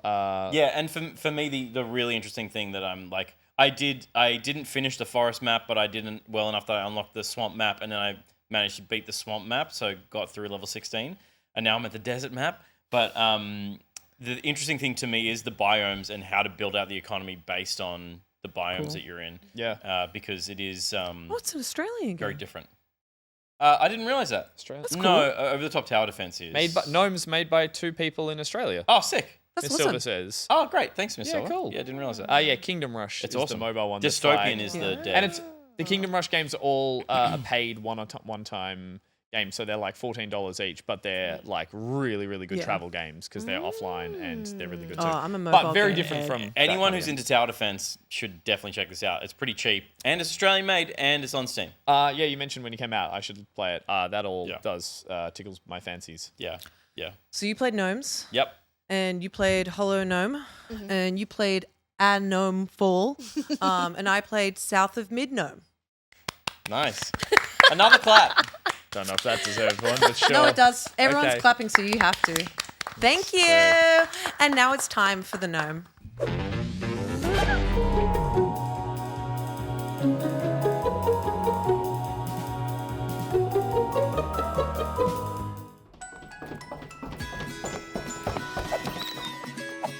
Come on, boys, take it outside. As a young mother of 2 hairy boys, I know how hard it can be to find a lunchbox filler that doesn't make your children hate you. That's why I'm gonna let you in on my little secret. Honey Bun Bun Frosted Bars. Each Honey Bun Bun Frosted Honey Bar is somewhat similar to eating a fruit or a vegetable if you take into account that both are edible objects that can be consumed. The Honey Bun Bun Bar also comes in shiny, eye-catching plastic packaging, so there's no chance you'll forget to feed your hungry, hungry boys. Don't forget about your boys. Not like last time. Not like last time. Last time. Dougie, honey, bees. Bzzz.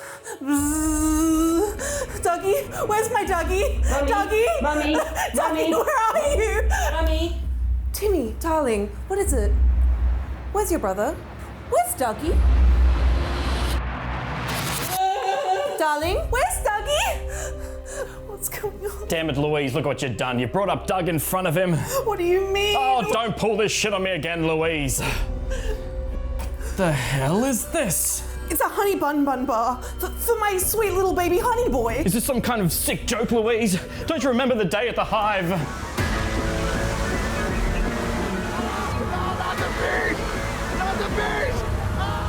Wait, please. What happened? Where's my dog?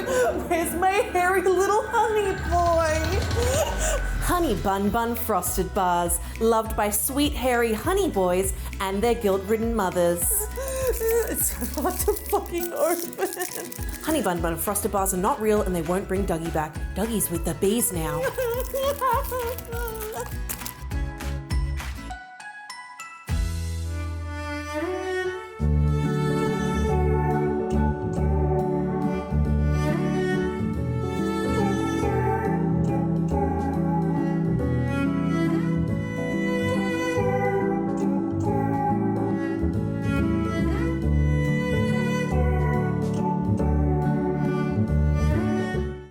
And now a word from our sponsor.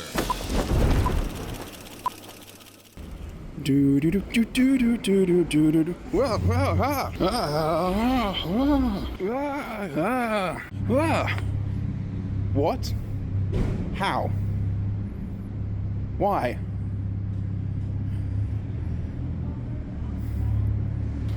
When?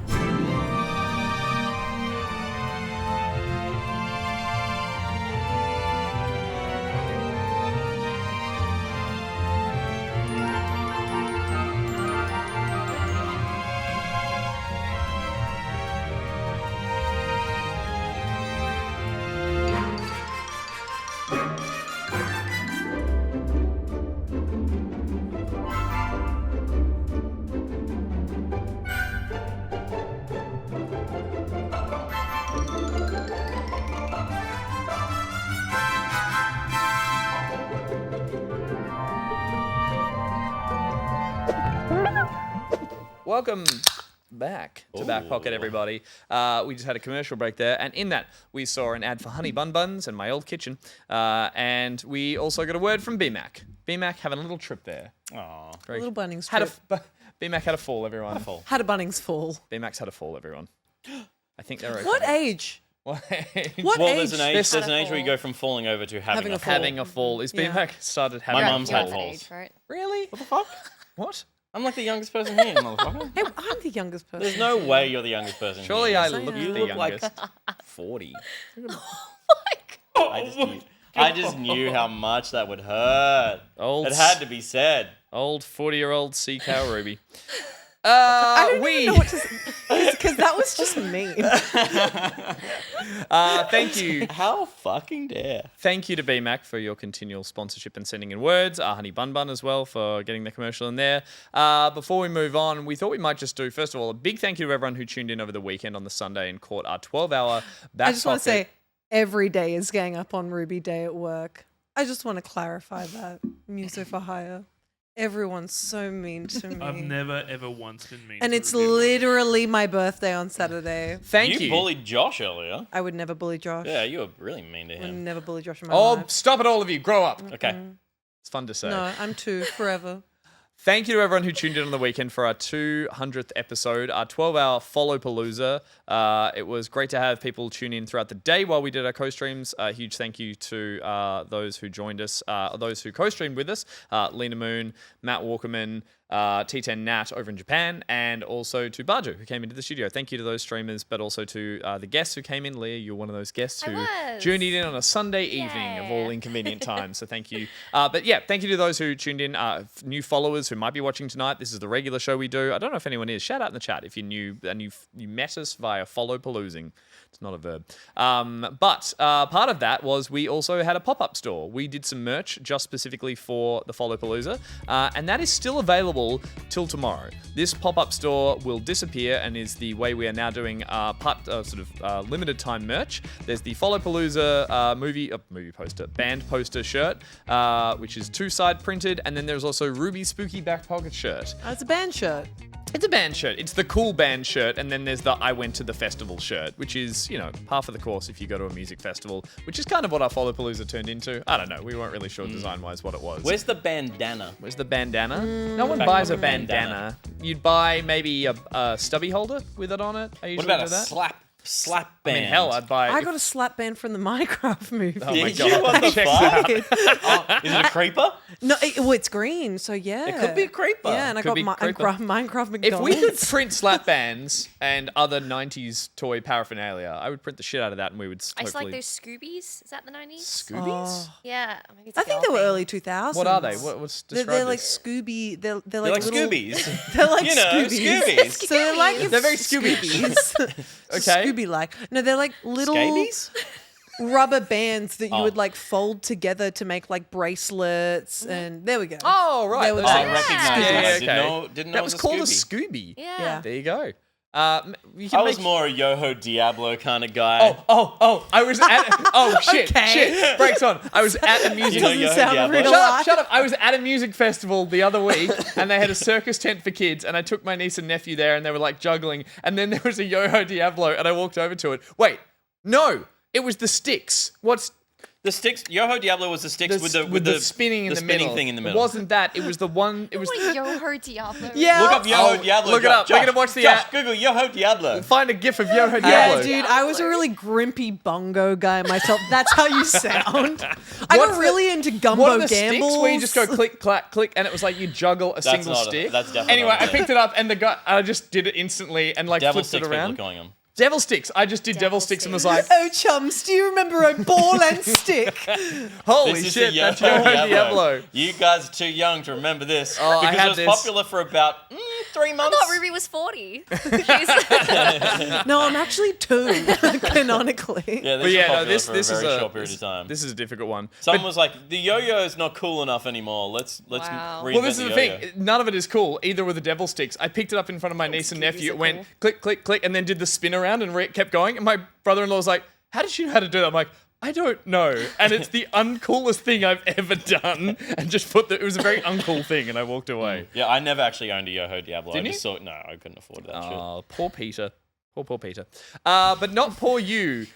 Or maybe poor you if you buy a merch shirt. Sorry, finishing that plug. All right, let's move on with the middle segment of the show. It's very good gameplay.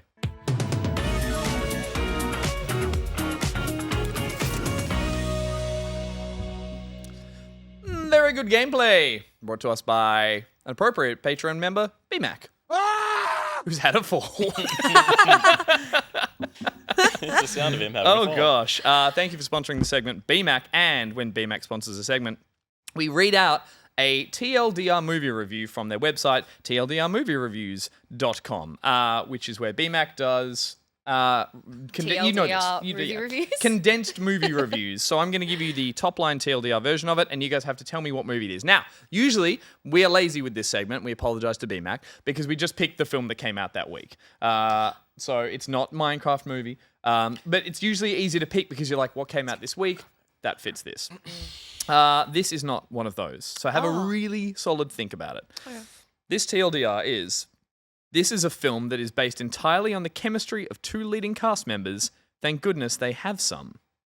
It's a Minecraft movie. It is not the... Mr. and Mrs. Smith. It is not Mr. and Mrs. Smith. I think that's actually referring to Chicken and Jockey. Oh, Yeah. they do have good chemistry. This is a film that is based entirely on the chemistry of the two leading cast members. Thank goodness they have some. Ooh, it's got to be a romance, a rom-com. It's a chemistry play. It's got to be a rom-com. Oh, you reckon there's a pun in there? Maybe. Read it one more time. This is a film that is based entirely on the chemistry of the two leading cast members. Thank goodness they have some. Breaking Bad. They have some. They chemistry. came together. No, but it's a similar sounding title. They came together as the parody. Oh, Them. not Anyone But You. Correct! Well done, serious? Leah. Oh. Yeah, the one with Sydney Sweeney and the guy from Top Gun. Yeah, Top Boy. Top Glenn Boy. Powell, self-plug. But Glenn I Powell. posted about that movie earlier this week and got 1 million views on Instagram. Oh my Wow. God. That's a lot. It is a Good lot. for you. That's an A Much Ado About Nothing. It is a Much Ado About isn't it? Nothing remake, and they were is it? in the new site. Yeah, it's the same guy who did Easy A. Easy A's so good. I love Easy A. But no, they were in the news cycle because Sydney Sweeney broke up with her fiance, So you're saying there's a chance? and Yes, a Gus. couple days later was seen at Glenn Powell's sister's wedding, looking stunning. And everyone was like, "That man." You can't knows rock up to a songs." wedding looking stunning. Well, You need to look a little bit shit if you're not the bride. Come on. Also nice that so they're actual friends now after they making are that. yeah, they're very- friends, Gus. Just friends. Just very friends. good friends. Yes. I Come caught a on. glimpse of Sydney Sweeney when she came here for the red carpet. Yep. I wasn't able to talk to her. Just as I got my mic, she Just nerves, or probably she could she got nervous about you. yeah, seeing you, exactly. Yeah. Yeah, she stood back for photos, and I kind of just looked at her. Damn. Keep going. Should we get leaning? Hey! Yeah. Hey! Well, thank you to BMAC for sponsoring this segment. This time we are playing. Well, technically, we're kind of doing a back and jack, Josh. So I don't know if that card's. true. Punch it.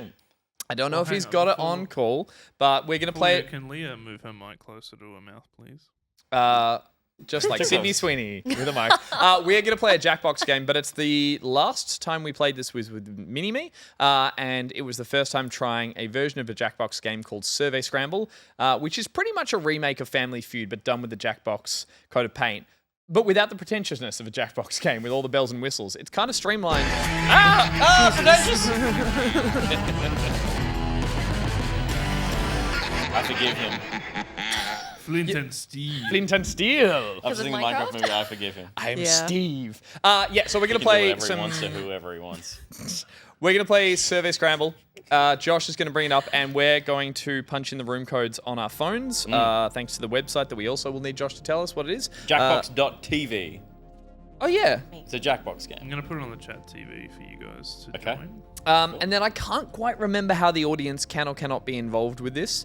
I But think they can join after we start. okay. Well, But yeah, I I don't know. I don't remember what the involvement is. That's what I mean. So, Yeah, me neither. all right. Don't do it. Gus not going was to. about to say It the sounds four-letter like word. a thing. That's a thing. We're looking at a No, what's four-letter fun to word do here. is once we have it.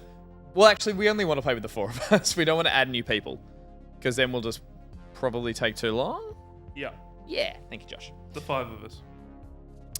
I'm there. Ubi's there. Peter's there. Josh is there. Sorry, thank you. Yes, Josh. You as well. Our game is full.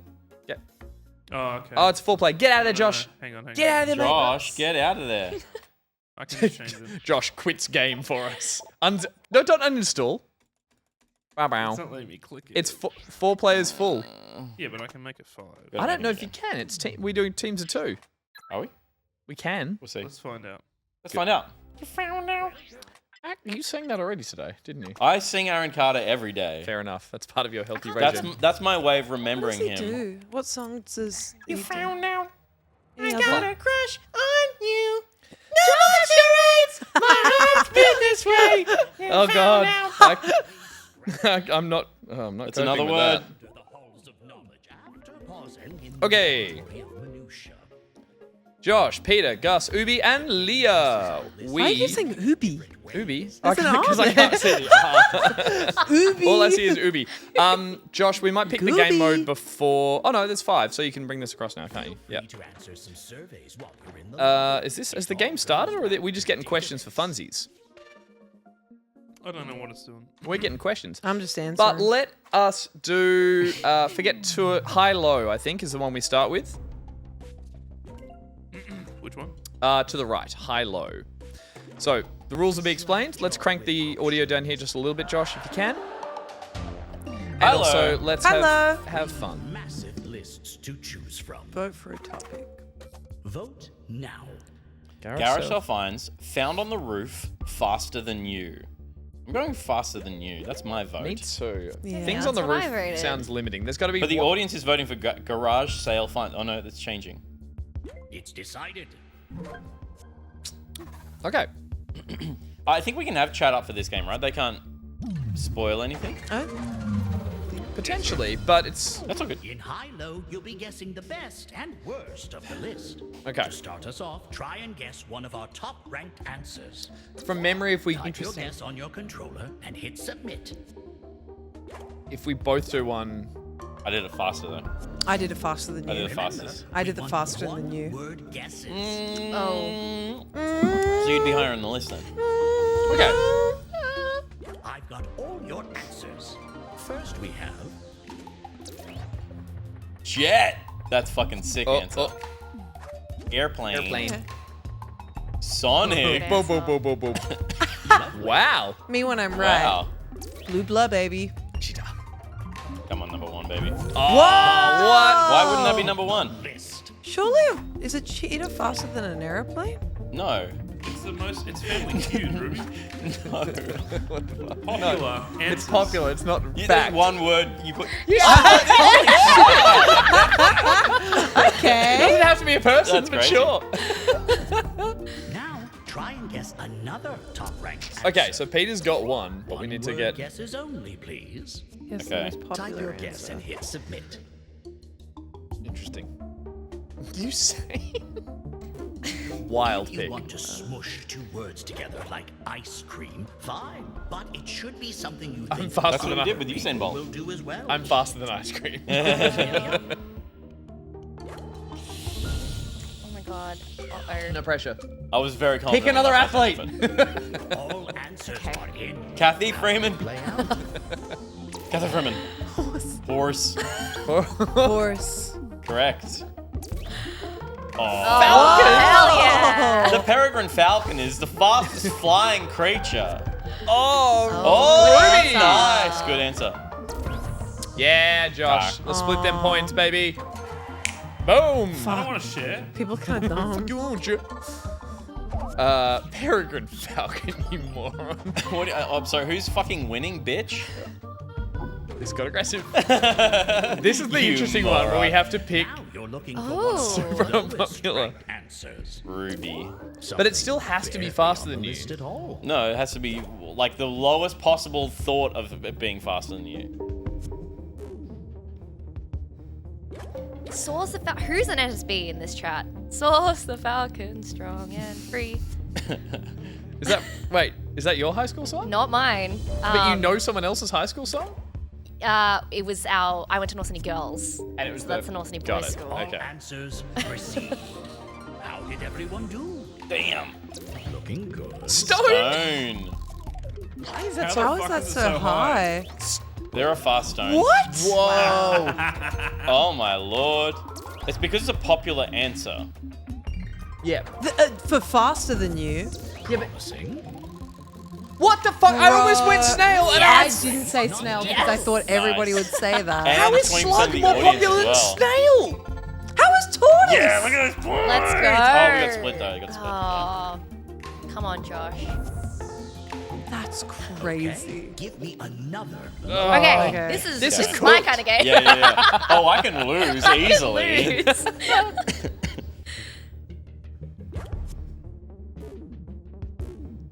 Oh, what corpse is not on the list?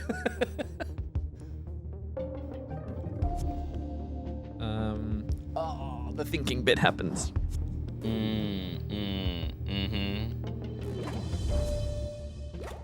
All right. I forgot. Yeah, I was like, what if it's not there? But it does tell you. Yeah. I'm faster than a corpse. Oh man. Time's nearly up. They should relaunch that. Are you smarter than a 5th grader? But are you faster than a 5th grader? Faster than It's a just corpse. adults Wait, racing I can't kids. even. Oh my god. Oh, is it not working? Go on. No, I can't. You gotta get think. something. You My got 1 brain. second, Leah! No! Results. I choked, guys. I choked. It's Unicycles are faster. None than of my stones. things were on the list. The elderly. Ruby.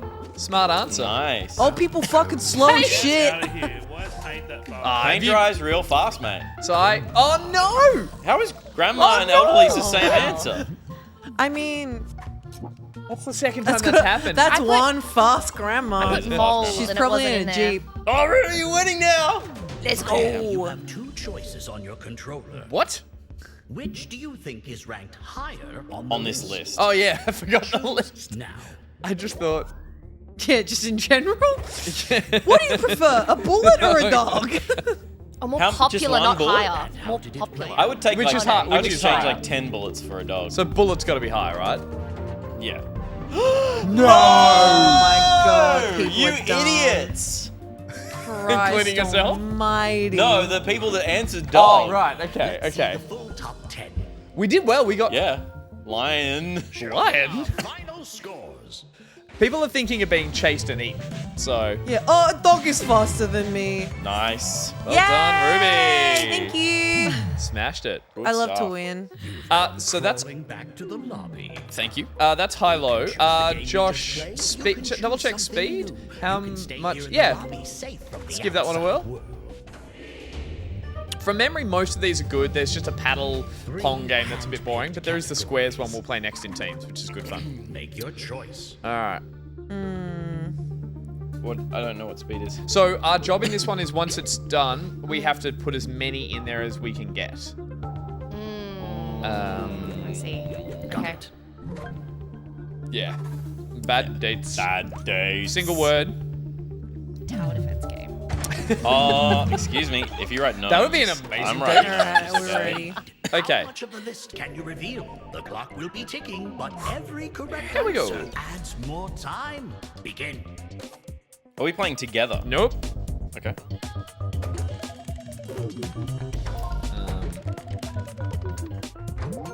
Murder.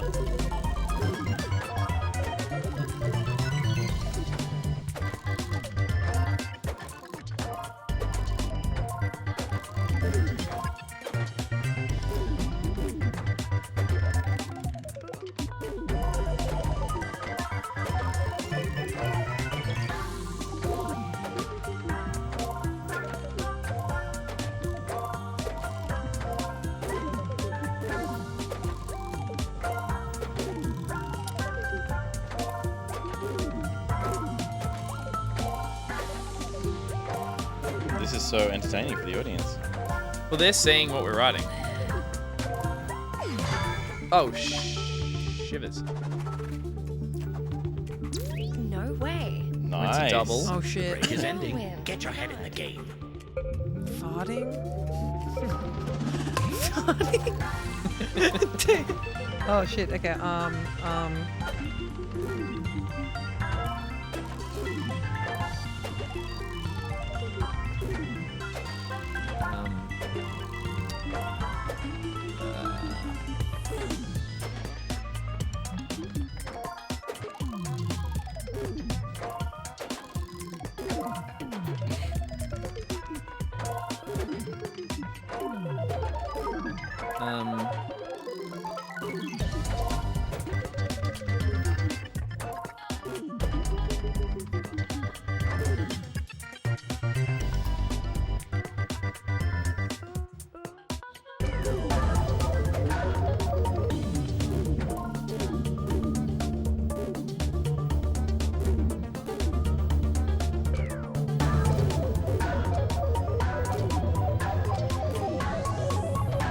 Oh, man. I just didn't have answers. Let's review. I just started writing every sports. yeah, I Me get, too. Oh, really? Yeah. Oh, these are all our final answers. Gardening. Murder.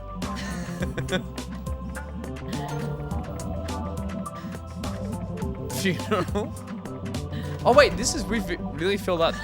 Leah. Let's see. Wow. Skydiving. Fishing. Gaming. Gaming. Oh my god, my answer was We should have right. known. I Yeah. can't believe we didn't think of gaming. True. Peter Burns, the nice king of bad Gaming. Oh, me? At one point, I wrote pooping. And it I kinda wrote went murder. through, so. Yeah. Fair enough. All Nice. right. I think it's squares or squares. What's dares? Is that Are there new? some new games? I think Hang Dares on. This Dares is and really Dash, I don't slick recognize for it. Jackbox. Isn't it? Sorry. Yeah. That's what I mean. know. It's like it's Not Sorry, pretentious. What's this? You choose the goal for your fellow players. Dash. Dash seems new. Dare we dash? Yeah, we dare dash. dash. We We dare dare dash. There's always squares to come back to. 3 topics. Oh. Everybody's like, for God's sakes, everyone. Why vote for anything Put else? your fingers in those pies. Oh, grandma! I picked grandma names as a joke. That's crazy. Grandma name? Sticky stuff. Sticky stuff. Choices and right Sticky to the grandma. Oh Race. shit. Ready? Wait. Choose the most popular. Of the answers on your controller, Oh. choose Oh. the most popular. What was And you can most choose to popular? double down. I doubled down. I doubled down. What? That's Gladys, fucked up. though. I said Gladys. Oh, we got Shout out good. to my grandma, who's actually named Gwen. Hey, Really? shout out to That's Gwen if you're, cheating. if you're watching back home, Gwen. Hit poggers in the chat. Oh shit. Use double down for more progress. Wait, guess the with most popular risk. name. Sure. And the most popular Use answer. decoy. Yeah. What? Josh doubled down, the bastard. I've sent a new set of answers to your Come controller. on, Irene. Okay. If you're in the lead, prepare to have more answers actually to choose Irene. from. Yeah, same. Irene from Nate. No, I I'm moving away. doubled Me too. Most I doubled down popular on was- Olive. Why? Yeah. Oh, no! Double down, motherfucker. Being left. Oh, we go backwards, Ruby. Ooh. If you're trailing I don't behind, know any. Nora or Vera? choice to another player's list. Oh, hang on.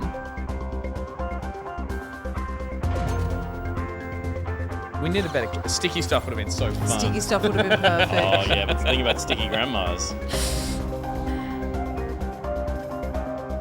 How many times can you double down? I'm just gonna keep on doubling down. I don't give a shit anymore. You've been asked to leave the casino. Ah, What? I did that. Going backwards. We only Josh. go backwards once. So why wouldn't you double down every single it's- time? Time to double down. Big spender. I doubled down on Shirley. Mavis, Bam, Thor, bam. Shaw. Bow, bow, bow. Yeah! Shirley. Chalet! I know different grandmas. Players are close to victory. Yeah. Close to victory you are. There's David. 4 answers now. Fuck off.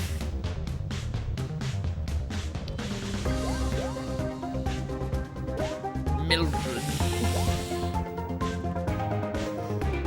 These are all names that I would name. I want to name my I never would have picked Elsie. Keep moving back. Never. I'm at the starting line. Oh, I guess because Elizabeth.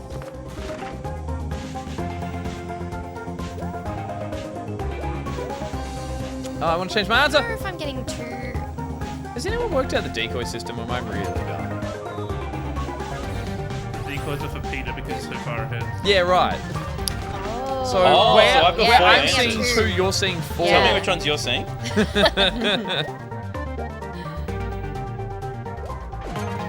Oh. Thank God. And it went on like this all night. I've got 5 answers in front of me. Yeah, I only have 2. Me too. I might only I get have one. 2 I'm as so well. far behind. It's actually you. Yes, Are Joy. you serious? Oh wait, that's what I did. Wait. I have stayed in the Oh, now I don't same have 2 any. places this whole time. Actually, oh fuck. This was American. Yes, Grandma!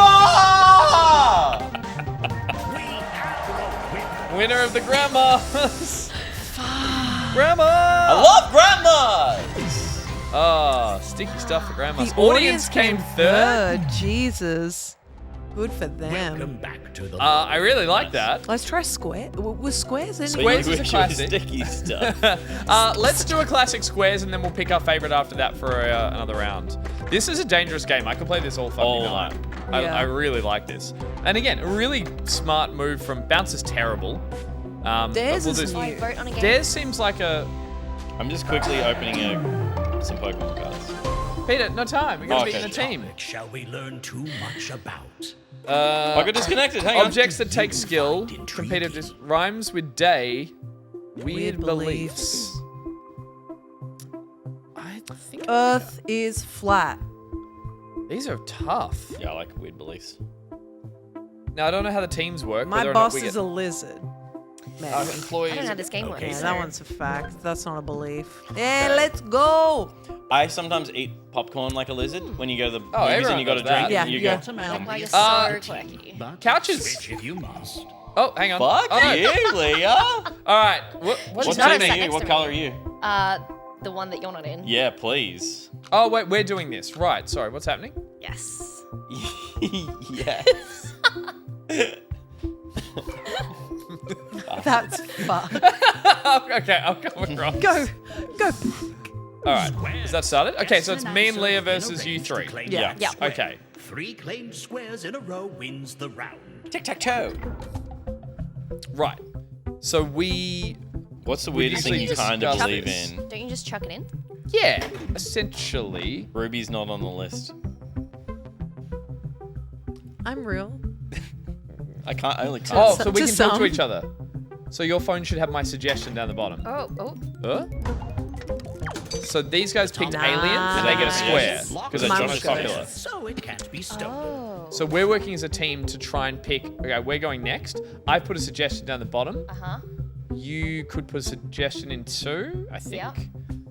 Yeah. Oh, you put yours in 2. Yeah. How do we actually write our let's answer? Tap a team suggestion to submit. Oh, okay. I like the audience. Yeah, let's go. Oh no, it's too obvious. It'll. Oh shit. I Oh already no! pressed Shh. No, that's good. Where it's locked. So Well between done. that many people, we got it. Number 3. We need a 16 to 20 answer. All right, A we can do this 6 to 10. without. Oh, it's tic-tac-toe. Um, God, you guys. No, this one's got some complexity. Help Gus by typing suggestions. Get out more. That'll be somewhere down there. that one might So be we good. need a 16 to 20 Yeah. or a 51 to 70 to complete our Yeah, row. that's good. The All right. Oh, no, we need to block. Astrology. We got a We need locked, 31 to so So that's that's 50. 50. Okay.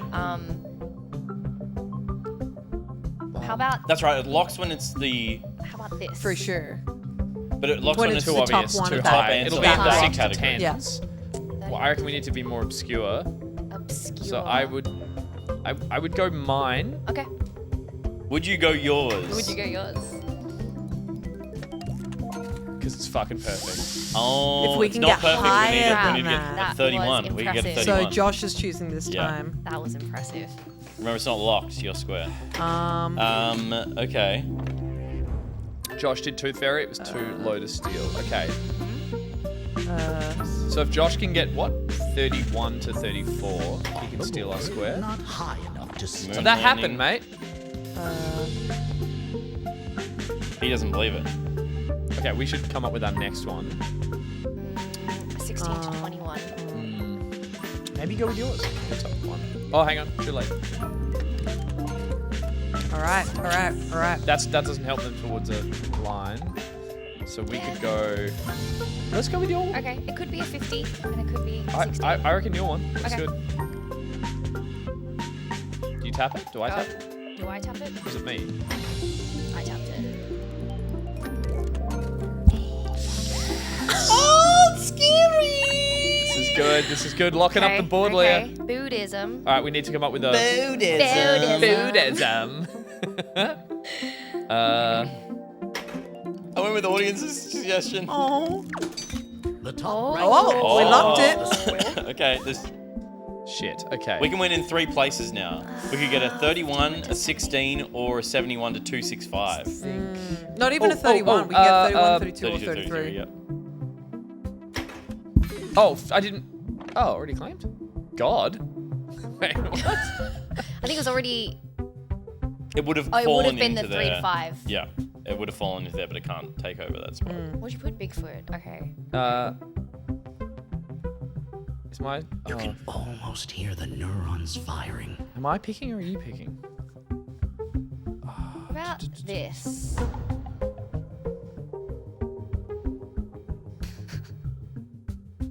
Yeah? Too low. No. 13 seconds. You got 13 seconds. I'm here. Not quite high enough on the range to steal the square. Jesus. You guys should just pass. Shut up. You got 3 seconds. You may as well just What pass. about that? That might be low. Fuck! I hit enter. All right. Oh, okay, Ruby. I think Not high science. enough to steal. How funny. I didn't Yeah, know it that was was gonna be I didn't know you could keep spamming. Go it. with Like, magic. Oh, you can. Oh, see- chupacabra. Oh, it's a reasonable block. So we could steal if we can get something between 51 and 53. This is you, Leia, I think. Shit. Let me try and put a suggestion in. We're thinking absurd, obscure. Oh,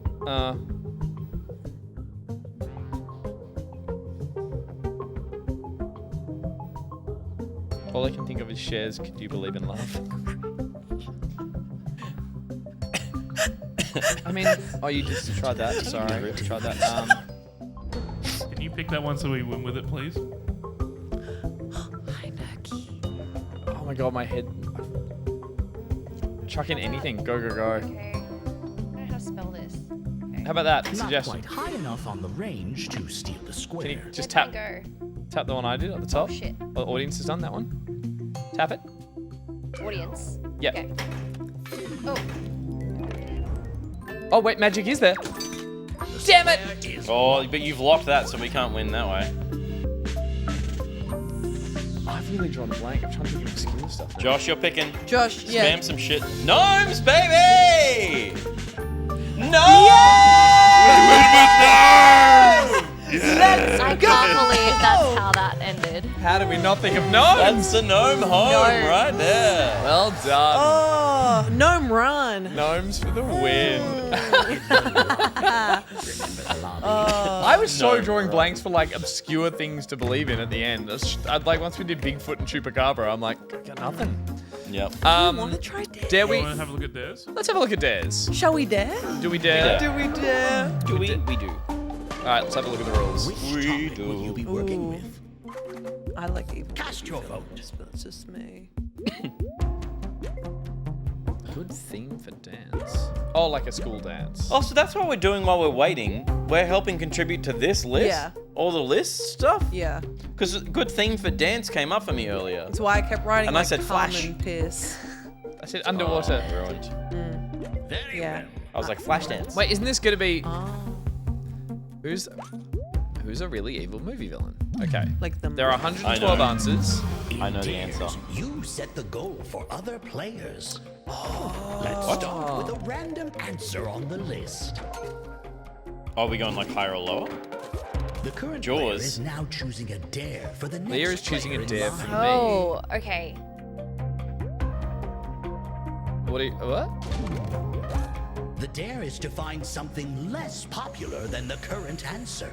Okay. Oh, Okay. what a just got to crazy dare. Oh my god. Oh my god. I'll take Do you, like, if you're not comfortable with this, Gus, you can just, like, sit this out if you like. So, are they implying that Jaws was the Here's name what of they the came shark? up Yeah. And the know, name of maybe that shark, Get it right? Vote now. movie. He's in movies. He's in plenty of movies. What are you guys voting on? Oh, we're voting whether we think you're right. Yeah. Yeah. No, Yeah.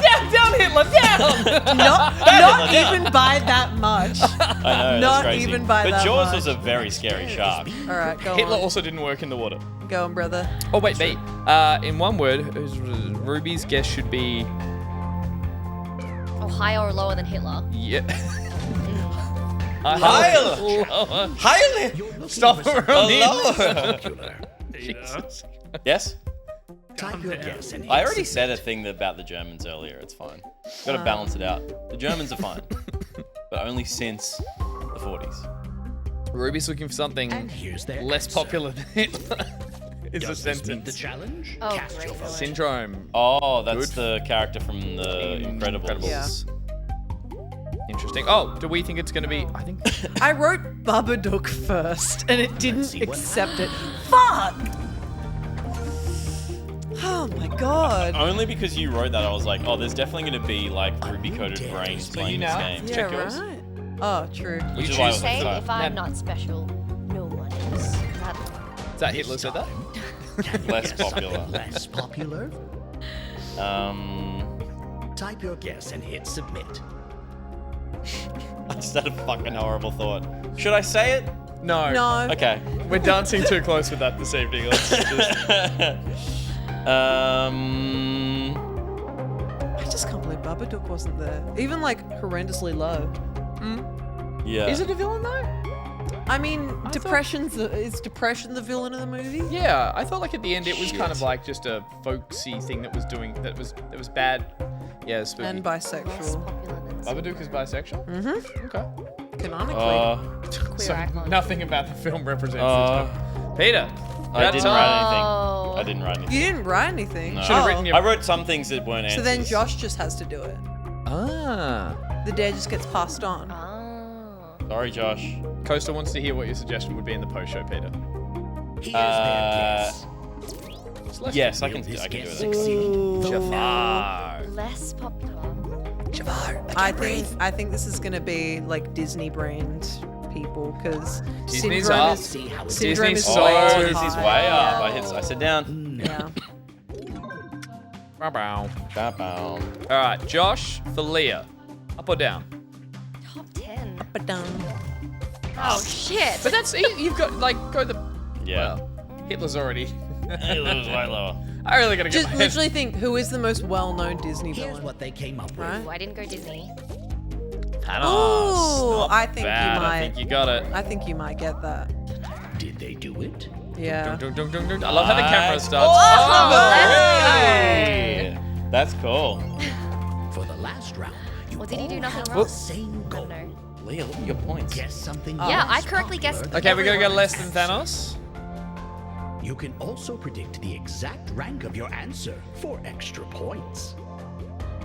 Enter a guess, then enter your prediction and hit submit. Oh my god, Cruella de Vil is not on the list? How'd you spell that? Well, it's also multiple words, so maybe that's why it's not on It's already taken. Oh wait, have I not?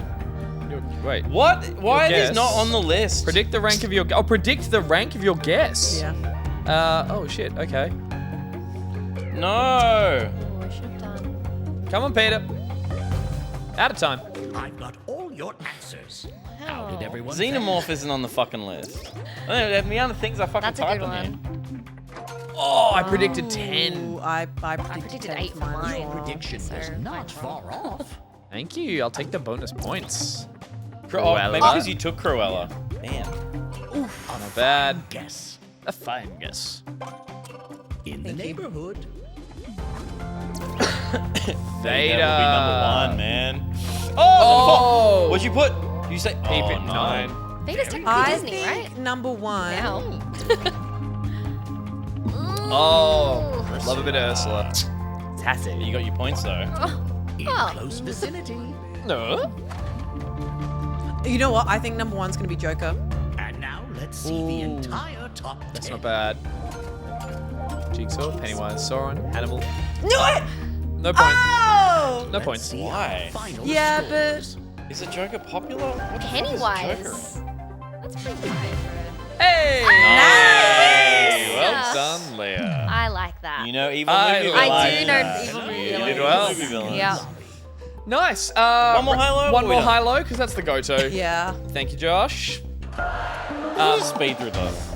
Yeah, seriously, the best thing Jackbox has done in this game. List. Evil is Great. key. Xenomorph isn't evil. It's just too spread. Supervillains I have a dozen mythical creatures. You have a dozen. What? I have a dozen mythical creatures, and they're all gnomes. Mythical creatures, right? We did heroes and Wait, villains. what are they? I'll try, but my Dwarves. brain's not gonna work. And there's 7 of them. Never Snow mind. White. I was like 12 mythical 12 gnomes. Time's almost up. Peter, vote. I did. says you haven't. It's decided. It's decided then. I hit mythical creature. In one word, name a mythical creature. Okay, this was... We get allocated, so it's not a race. We're all racing again. The best and worst of the list. Oh no, we all have... Oh, matching answers will divide points, right? Fuck. Stop it, Peter.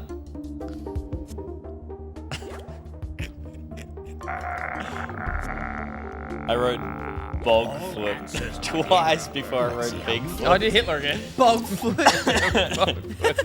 Gnomes for Josh. Nice 29. Cyclops are actually real. Bogfoot. Bogfoot! Ruby with God. Oh. Very. I thought this would be like an amazing atheist type Scathing. crowd. Leah Mermaid. Hey, you know mythical creatures as well. You're crazy. Good stuff. That's Crazy. Alright. I like the pace of this one. Yeah. Another popular one.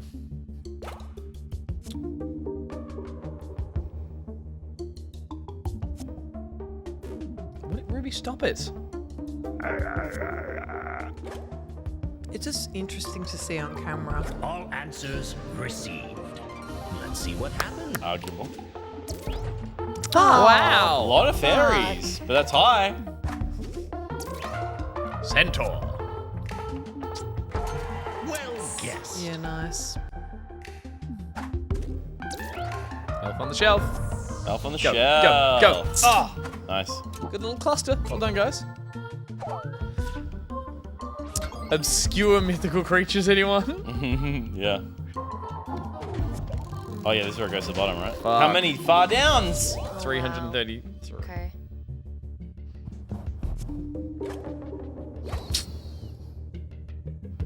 See how we go.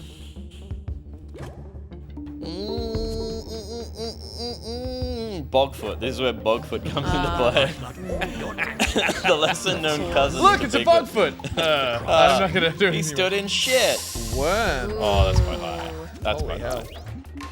Ooh, sucky butts. Divas. There's that. Oh, there's that. Chupacabra. Fuck! A well-known Yeah, too creature in well-known. mythology. I think mine's gonna be hard too, actually. Oh no. Peter Griffin. Oh my Oh my God. days! Josh, you got the wrong memo. Man. Wow, we have a lot down the bottom we're nowhere close Yeah. to. I want to see the bottom, like what me they too. are. Well, I think. Oh my God, we all. Okay. I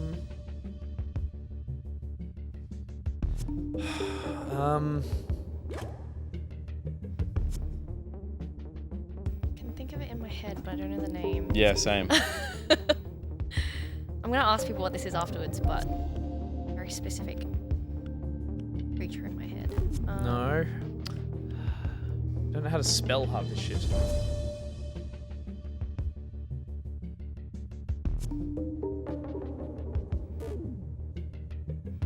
Time's almost up.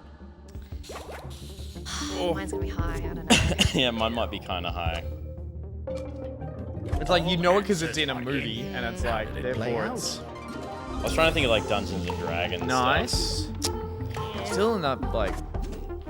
Looking good. Whoa. What the fuck is Amarok? It's Glow. Huge play. Oh no. No, no, no. Oh wow, that's way higher than I thought it would Promising. be. Oh. Oh dear. The basilisk. We're all over the board. What's an Amarok? Isn't that a Kia? I have no idea. No, oh, you're thinking of a Amarok. I think is a VW. Which do you think Yeah, is ranked okay. higher on the list? Make your choice. Oh. Oh. Oh, but that's not a creature.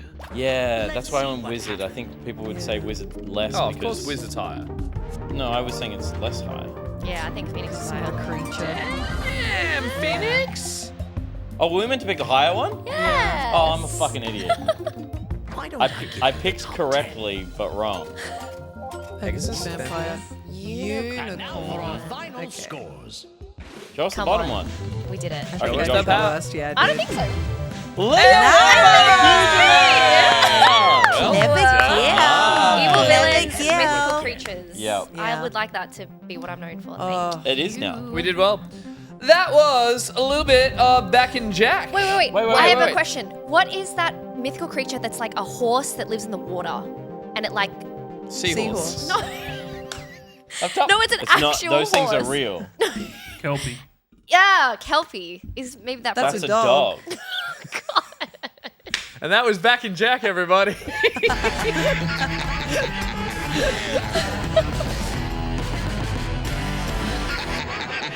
I am Steve, and this is an ad break. We'll be right back after this.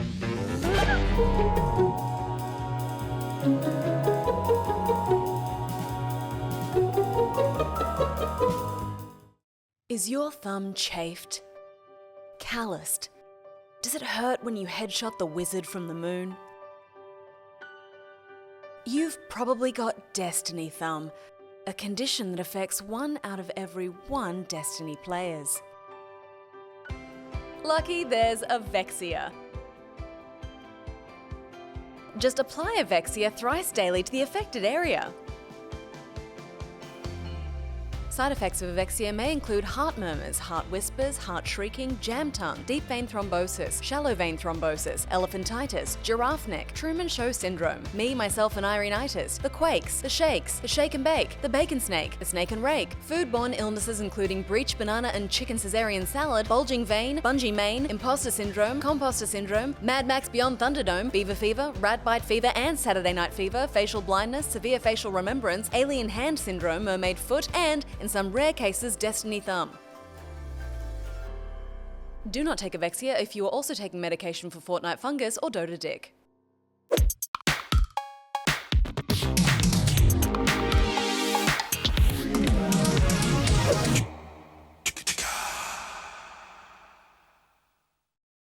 Good morning, everyone. Good morning, everybody. Welcome back to Big Beaches. Thing coming through. Whoa!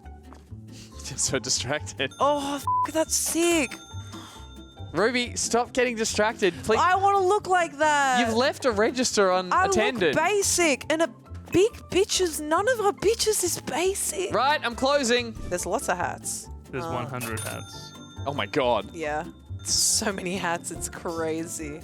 Oh my god, there's more. Oh! Oh! What happened? I didn't do anything. Was it too many hats? I haven't heard any money come out of the store yet. Ruby, what are you doing? I feel like our store has gotten very silly all of a sudden. And Ninja Pirate on the end is just spinning. He's like, I can do it too.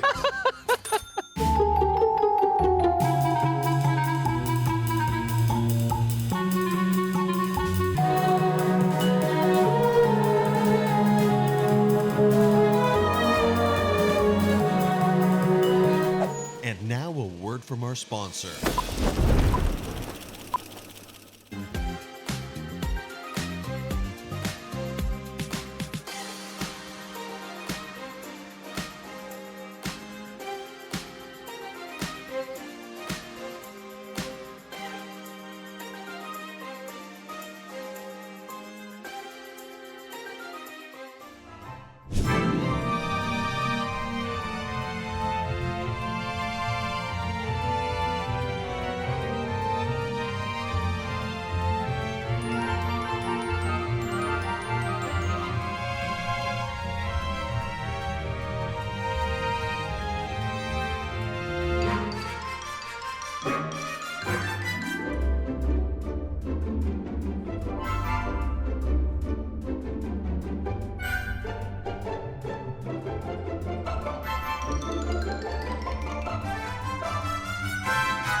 Wide stance.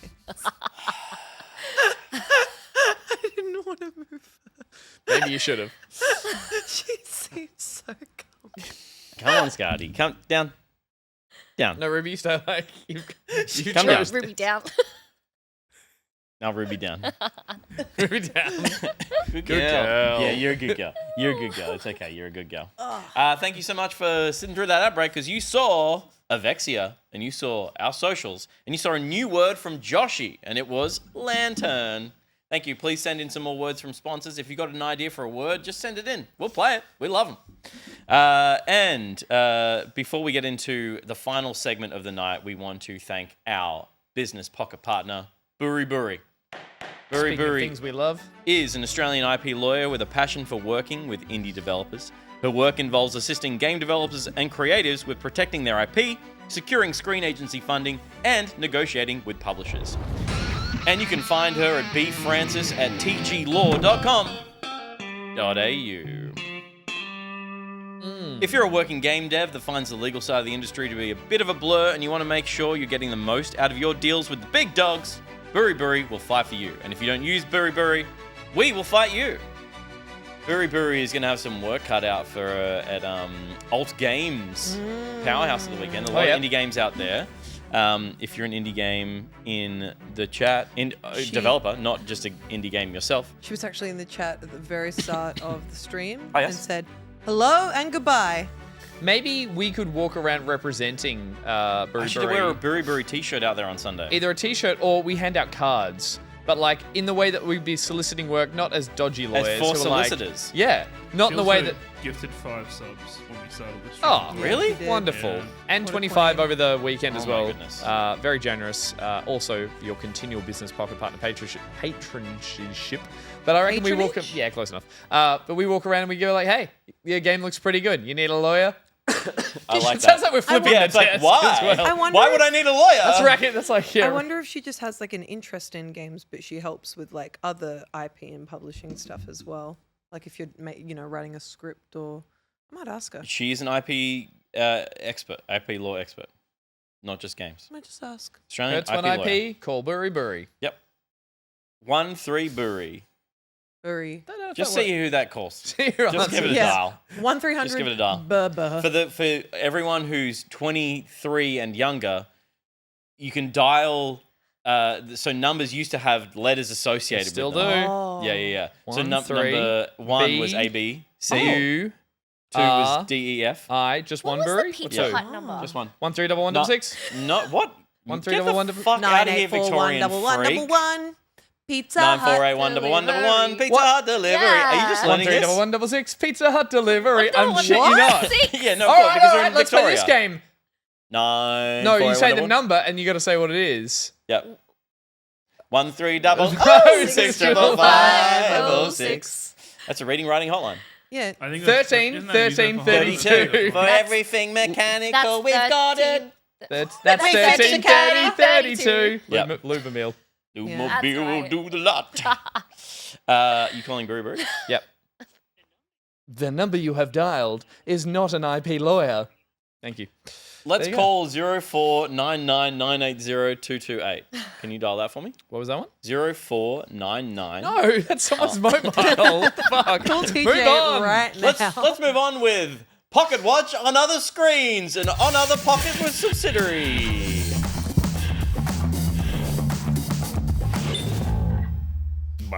Pocket Screens is brought to us by Dump Days.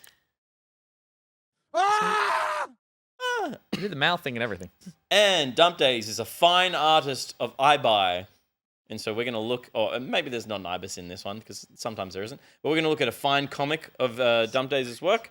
And there'll be panel, there'll be characters. Leah, we might ask you to play a character. I You would can love be the to black play a cockatoo. character. Okay. Do you know the noise these ones make? They fly inland when there's rain coming.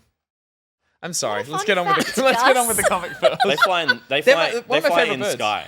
And they fly in. They don't fly inland. All right.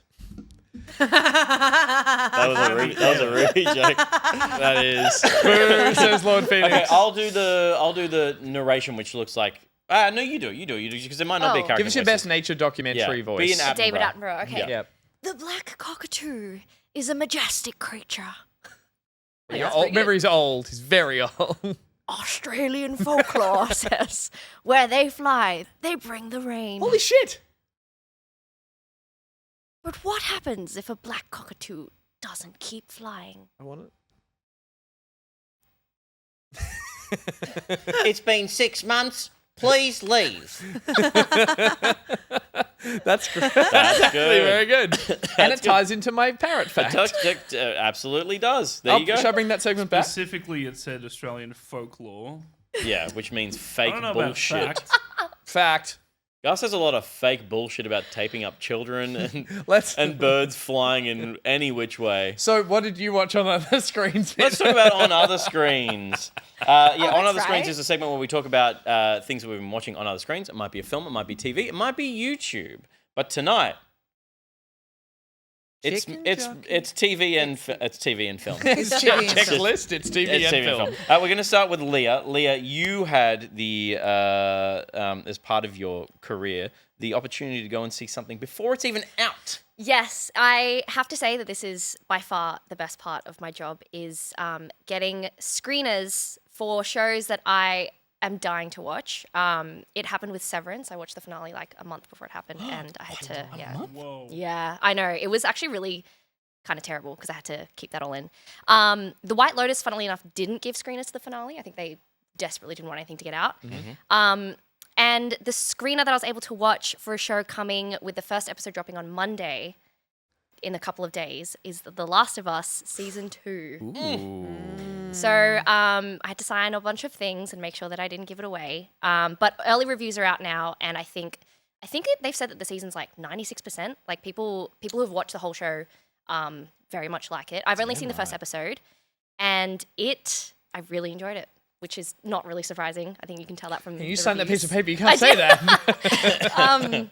Yeah, it's I also had the amazing pleasure of interviewing a couple of members of the cast, and I'm getting all tongue-tied. One of the things I asked was just what they were most excited for fans of the game and the first series to see. They're super excited for people to meet Abby. I haven't played the game, so I'm One definitely and two? 1 or 2. Yeah. Okay. Right. So I'm definitely here as like a TV fan first, and something that I really noticed about all of the cast when I was talking to them was that they were so like tuned in to what the game means narratively to people who've played it. Like they seem really, really respectful of the legacy that the game has. And one of the things they said about the first episode was that it just gets like straight into it. It's got iconic scenes from the game. And yeah, they're just super excited to like share it with everyone. Well, just from memory, again, I think we all watched the first season. We all really liked the first season, and as I think all of us here have played both games and can speak to that, this season picks up still like 3/4 of the way through the first game, or even even technically halfway. There still is material to get through from the first. Well, hang on. The first season ended at the end of the game. Oh, you are so right. Sorry, but I'm just saying it's still there that was from a bit in the game. That looks like it was from the first TV show. Yeah, but no, First sorry, season, I totally mixed that up. What I'm trying to say is that they're looking to extend the second game over to series. So I think Sorry, the third that's what I season meant to was say. already, I think today they announced that it was greenlit for another season. Yep. And the early reviews have said that I believe they maybe go through like half of. Yes, sorry, that's what I meant to say second before. game. Yeah. A question that I have, which I feel is not spoilery. Yes. And having played the game, love the game. Structurally, the game has characters. It kind of at a midpoint resets, jumps back in time, and introduces the second main character of the game.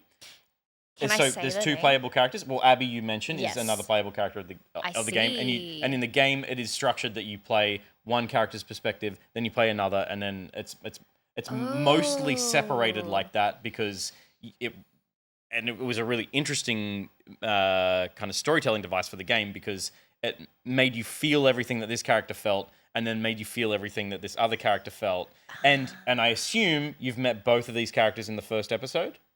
Well, sorry, we already know that Joel and Ellie are the main characters of the story from the first season. Yes. Can I say? Oh, yeah. I mean, I guess, like, from the perspective of someone who hasn't played the game. I know who Abby Did you is. meet Abby? Yeah. Okay. Yeah, I know It's interesting. Yeah. So it's happening in a more potentially traditional TV narrative sense of going, it is a big swing to go a long way into this season before we suddenly meet this other character, as the game did, we might be seeing a bit more of a traditional two narratives happening. There's a world where this whole season could have not had Abby in it, and season 3 is where Abby comes in. So the game, you only meet Abby after you've done a bunch of... You meet Abby 20 hours into the video game. Whoa!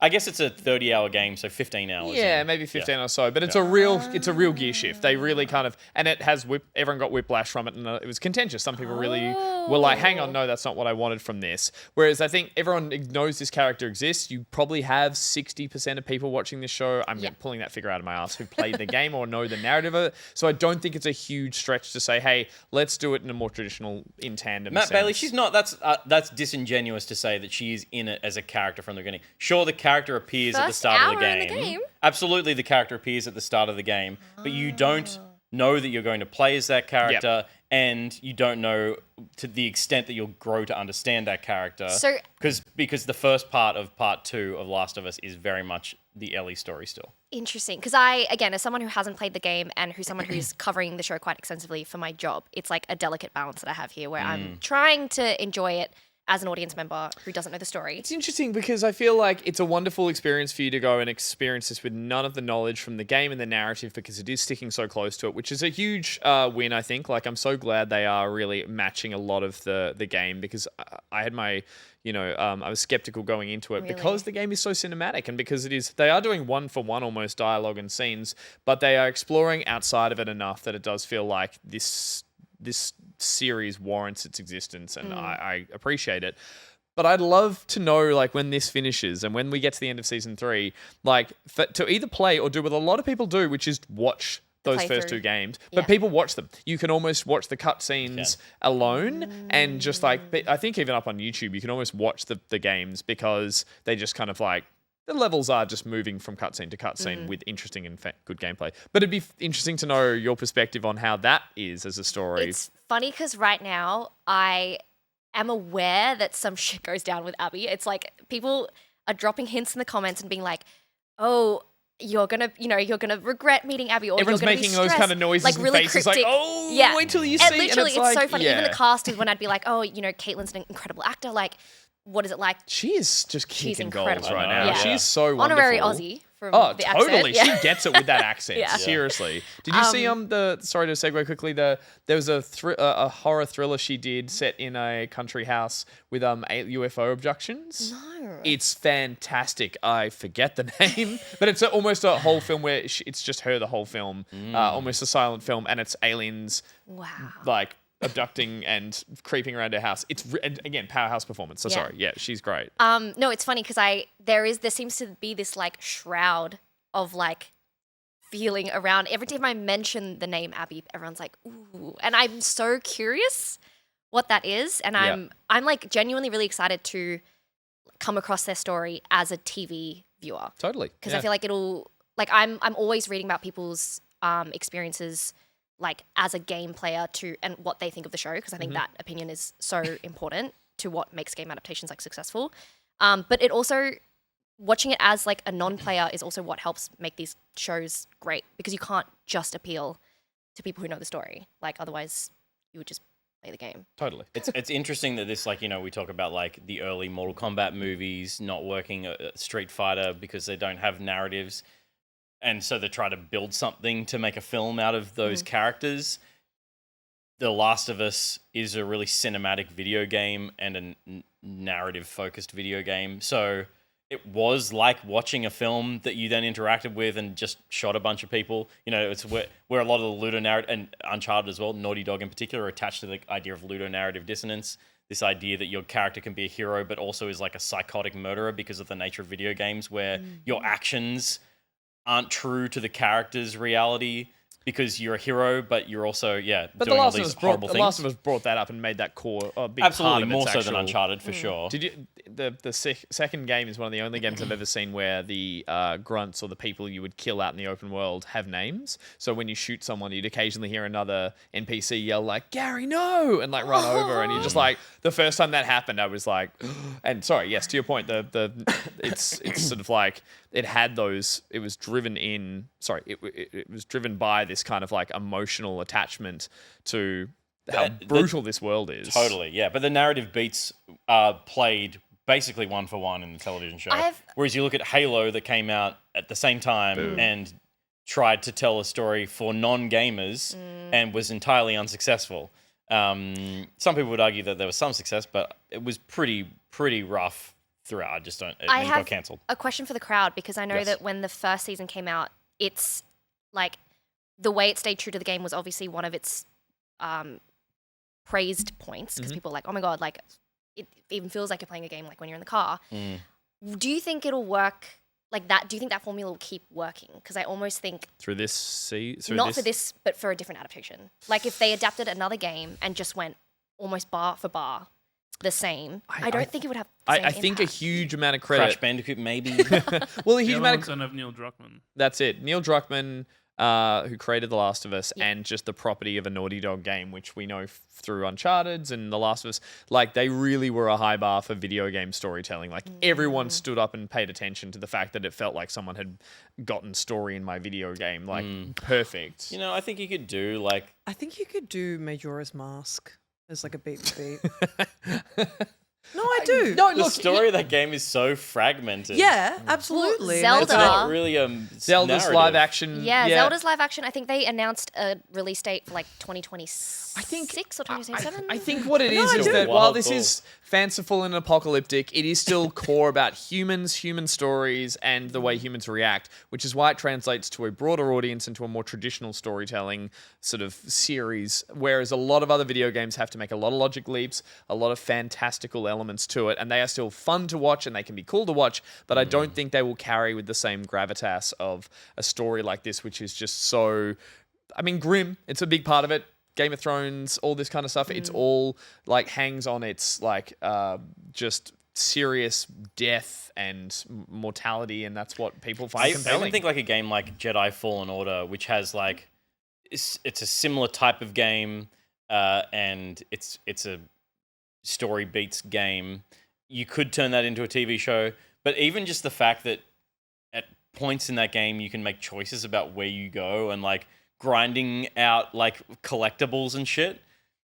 Last of Us, and it's just never about that. It's about getting to the next part of the story. So basically, I just feel like it's no, in a really unique. So. I think it's in a unique position. I was going to say basically the quality of the show comes much more directly from the game, like inherently. 100%. Yeah. The game's story specifically, and the way that it tells its story, as opposed to other games having more gameplay elements as their focus. I played through half of The Last of Us Part 1 while I watched the series as I was matching the episodes. First time? That's why you think the series stopped halfway through. Because I was going to do the whole, I was like, I'm going to, every night when I'd watch an episode, I'd play the game up to that point and then put it down. And it was great for about 4 episodes and then I just missed one. But I was like, do I try it with this? That's a great point. The expansion of Bill's story, that episode in that first season. Episode 3. I wonder if they got, like, because Murray TV show Bartlett was whole and Nick Offerman. Totally. I wonder if they're hanging their hat on a similar episode this season, because that was so highly praised and successful of doing, and that is not a part of the game. That is a complete steps to the side episode. Yeah. I wonder if they get, like, as you're watching these sort of epic TV series, you're like, oh,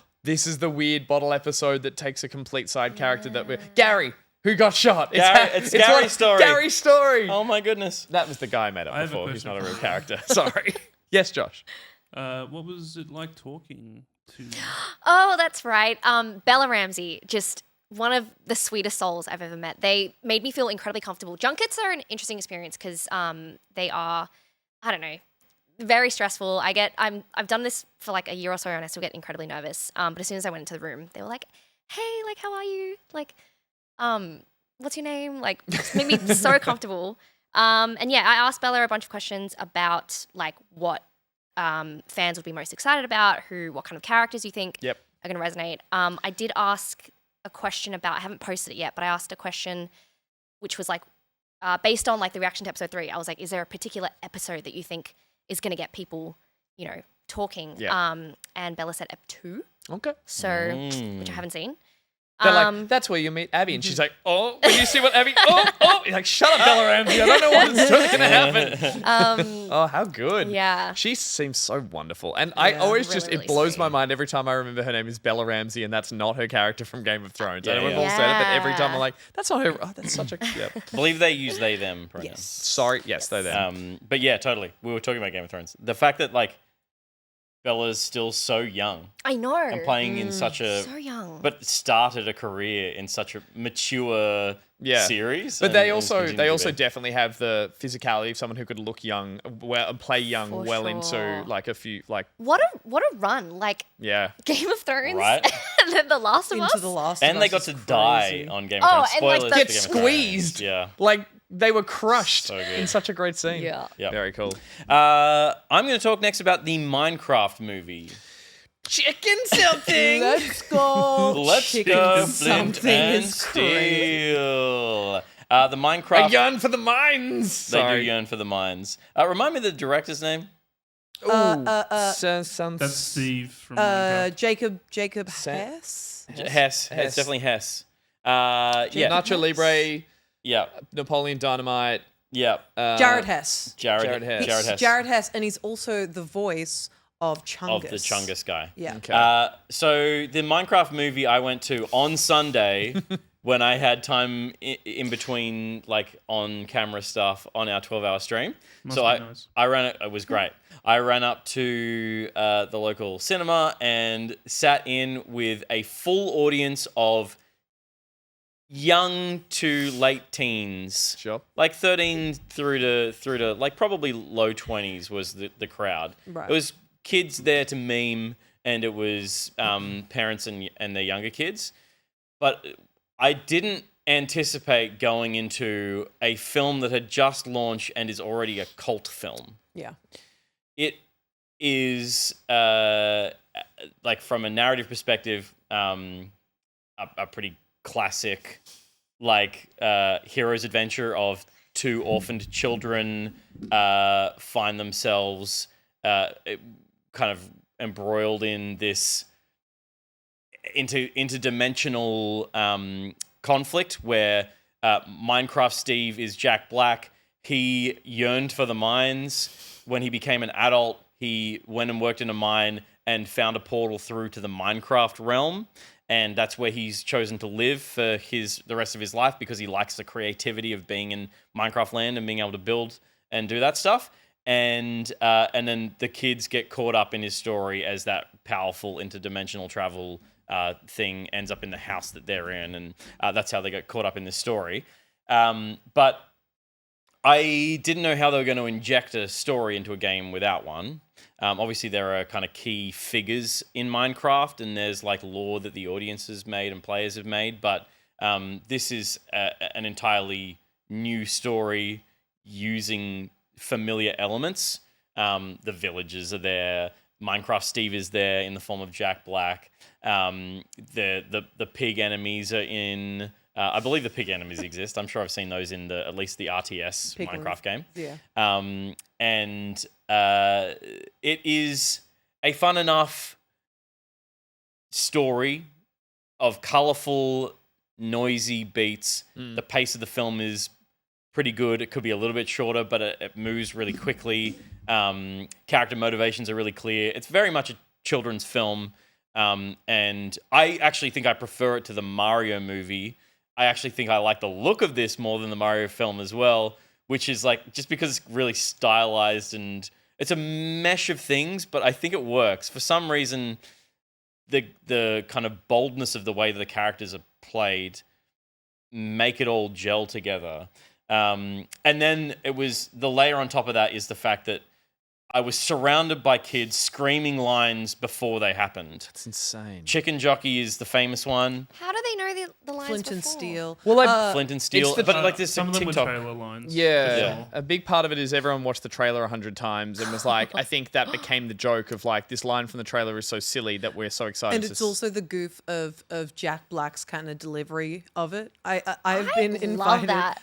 I went on ABC Gold Coast Drive show the other day to talk about this like chicken jockey at the cinemas craze, and I'm Explain going on what's going on. another ABC Drive show tomorrow Amazing. to talk about the same There's thing. a lot of 'Cause there's confused drive time commuters going, what is There happening? are so many parents who are like, why are people going fucking crazy? Doesn't in the that spur it on though? cinemas? Like the kids / whatever. Totally. Exactly. Yeah. Exactly. Well, Suiting it's up the to the joy movie. Yeah. of being a part of an I think it's so internet joyful. joke. I think it's so fun. Yeah. Have you seen Yeah. the movie? No. Okay. It- Ruby, you've seen it. So I went to the premiere. Yeah. And we got slap bands, got a green one, and we got This is not film criticism to go, this is the free shit we got when we no, went to the important, premiere. important because it's what I got beforehand set me up for my time with the movie. Yeah, okay. We got the Minecraft McDonald's meal for free.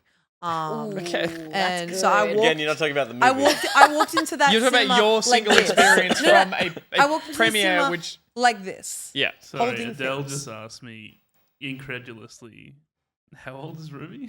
2. I'm 2 years old. Okay, so they butted you up before you went in, Yeah. and you had a. And so went in, fed and feeling good. And I agree with Peter so much in it looks fantastic. It's really This is a good-looking fucking movie. good looking movie. And Yeah. it's just so joyful and stupid. And a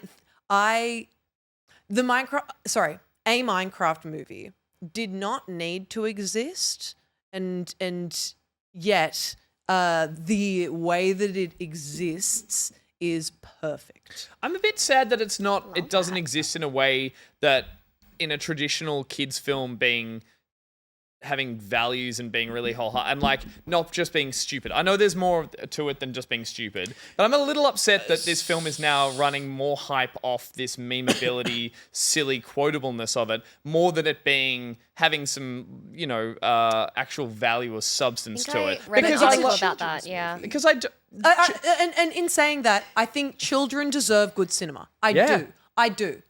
The Minecraft movie was never going to be that. It was literally never going I'd to be be completely like. And I think like calling it stupid is like you're maybe misinterpreting that. It is stupid. So I mean Absolutely. silly, No, it is, you know? but it is. It is. But that's the tone of the film. Yeah. Is that kind of humor? It is the Napoleon Dynamite kind of humor. To me, this is my favorite performance from Jack Black since Nacho Libre. Yeah, He's okay. basically reprised that role in the way that he just fucking eats the scenery and delivers lines. Like it's like Matt Berry kind of like, why is he doing it like But that? it's because it's a funny read and it got a good performance. And the whole film embraces that right from the start. Wait, So it he's never giving feels. Matt Berry in the movie? He's not giving Matt Berry. He's just giving like Matt Berry was originally meant to be in the movie. Oh really? Yeah. How funny. Yeah. Yeah, he was Gonna be literally originally. Spoilers. Going to be Steve? But spoilers. the You won't leave wanting. I'll say that when it comes to Matt Berry in this movie. You Interesting. won't leave wanting. Okay. I just remember reading something that he was going to be Jack Black's character. Yeah, And people okay. were like, oh, it would be such a I would different love movie. a cynical person in there Yeah. going like, what the fuck? But like, this is my favorite Jason Momoa performance in a very long time. He's fucking funny in this movie. Yeah, Because he's he supposed to be totally the what's he called? the He's like King Mitch, of Kong kind of like. Yeah. What's his Was it the fucking King of Kong guy? name? King Kong guy. I think that's who he's meant to be. A mix Mitchell, what's his between face? that and the asshole that runs the And he arcade. sued. Yeah. Did he sue Regular Show? Yeah, but we know the guy you're talking You about. know yeah, the guy. Yeah. He's supposed to be kind of like a play on that, and the way that Jack Black and him just bounce off each other is so fun.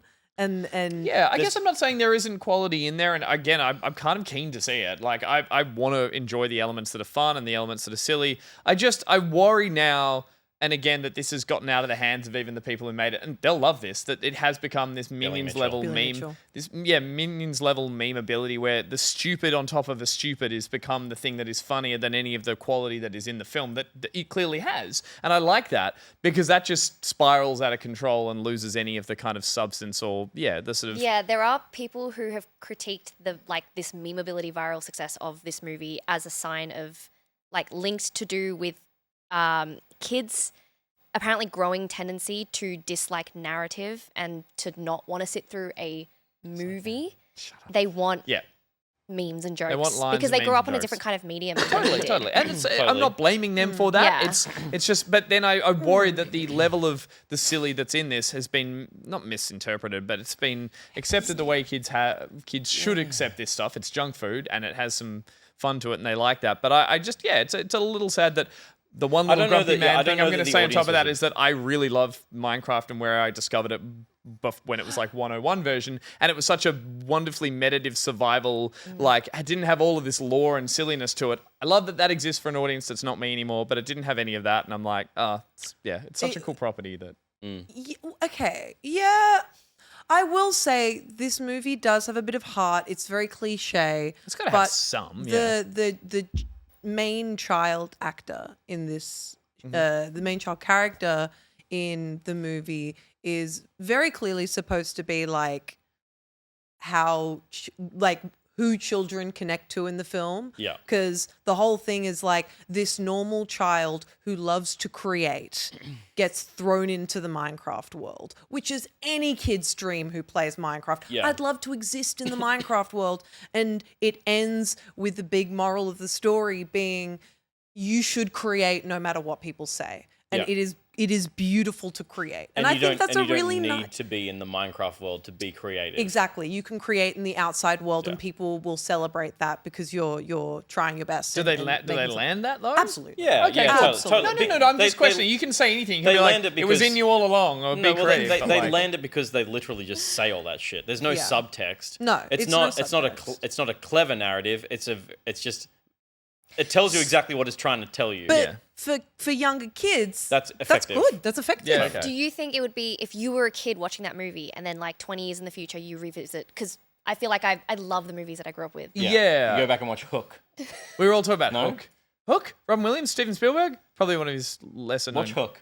Hook's Oh, good. is it the Captain Hook story? Yeah. No, it's not. Peter Pan, but anyway, yeah. Yeah, but the films we grew up on have aged well. Yeah. The BMAC and stuff in the chat talking about like 80s films that had like, I mean, we've got rose-tinted glasses. We're thinking nostalgia. Right. Do you think the kids in 20 years coming back to this go, Exactly. this aged well?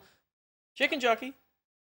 I don't know. I don't think so. I think it's funny. I don't think so because this is a manufactured style of film in a new way that films are being made to appease and please audiences with instant gratification and memeability and viral natures and a shareability to it. I'm not saying it's wrong. I'm just saying it's different. It's not what cinema kind of could be, and I don't think it's probably got lasting power. It's junk. You're hearing it here first, guys. A Minecraft movie is not what cinema. But it's I haven't seen it. I can't judge though. I just did, but I should say it first. But I watched six parts of it on TikTok. I mean, there's absolutely truth to. Like, I think it is. It's a film of this time where the idea of having new IP is so scary to studios that things just become reference bait and this is like two layers of that. It is because every part of the movie, take out the memes that people are screaming.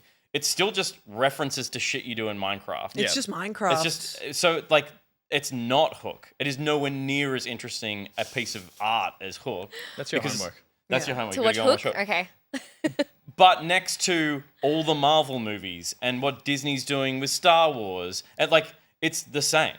It's no worse than any of that. Yeah. And I think it in some ways is better because of the director and the tone. It at least is taking the piss out of itself by being just like so enamored in the fun of it. The last scary thing I'll add, though, is that I'm worried that studios going forward will know, in the same way that pop songs are written now, to know that there are TikTok hooks. That they go, there's a 10-second bit in this song that will be the most viral, shareable bit.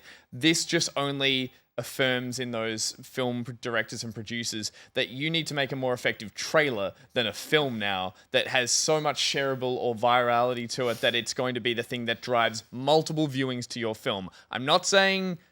No, I'm saying that's bad. I don't like that, but I'm just saying it's happening. I can see where you're coming from with that. I just think there are still really good movies coming out. Yes, So yes, like, but we're talking about kids and the movies. grand Totally. scheme of The things, Wild Robot, I think Flow. looking at one movie and going, this is going to be all movies from now on because this movie did well.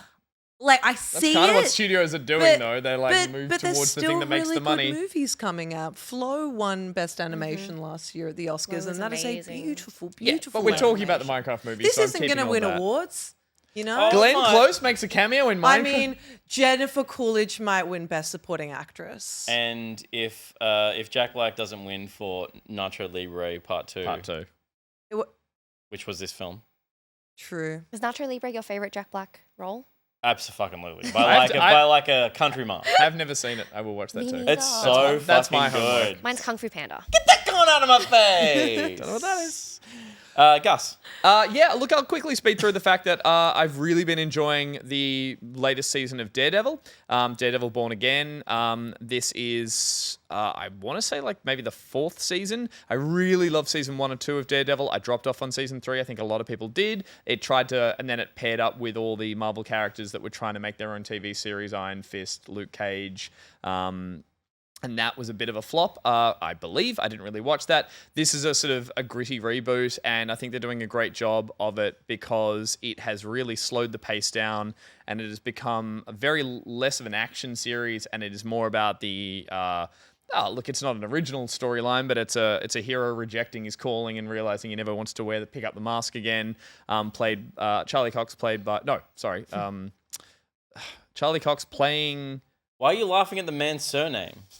Stop it. Oh, it's Charlie. You're laughing at Charlie. Okay. It's funny. He name. is so fantastic, Chocolate and Factory. like the magnetism of his performance in this, I just have loved him through the whole series. And then Vincent D'Onofrio playing Kingpin, who's now taken. He in the previous series became the character of this like huge hulking villain who was the head of the mob. In this, he takes the turn to run for mayor and win it. So there's all the corruption in politics. And he chews up the scenery. He's playing it like a cartoon character, but So he's playing the same character, but a different version of the same. no, He's he's just not had Kingpin. the evolution of that character has become a lawful abiding citizen who's now a mayor, which is really rubbing. Not a corrupt mayor. A corrupt mayor, yeah, of course. Corrupt mayor. Why does and he sound that's- exactly like the Penguin? The name? Kingpin. He was Kingpin, right? Yes. But because I The just same. recently finished The Penguin, which is Batman. And that's This is Marvel, that's this is DC. yeah. Kingpin was in Spider-Man. He's in Kingpin the was in Spider-Man Spider-Man, universe. yeah. Yes. Spider-Man. Spider-Verse, yeah. So he's that Spider-Verse, huge... yeah. So he's Big a bad fella. guy, but he also has, layers. In this, just chews up Like the an scenery, onion. the voice, the jaw acting by Vincent.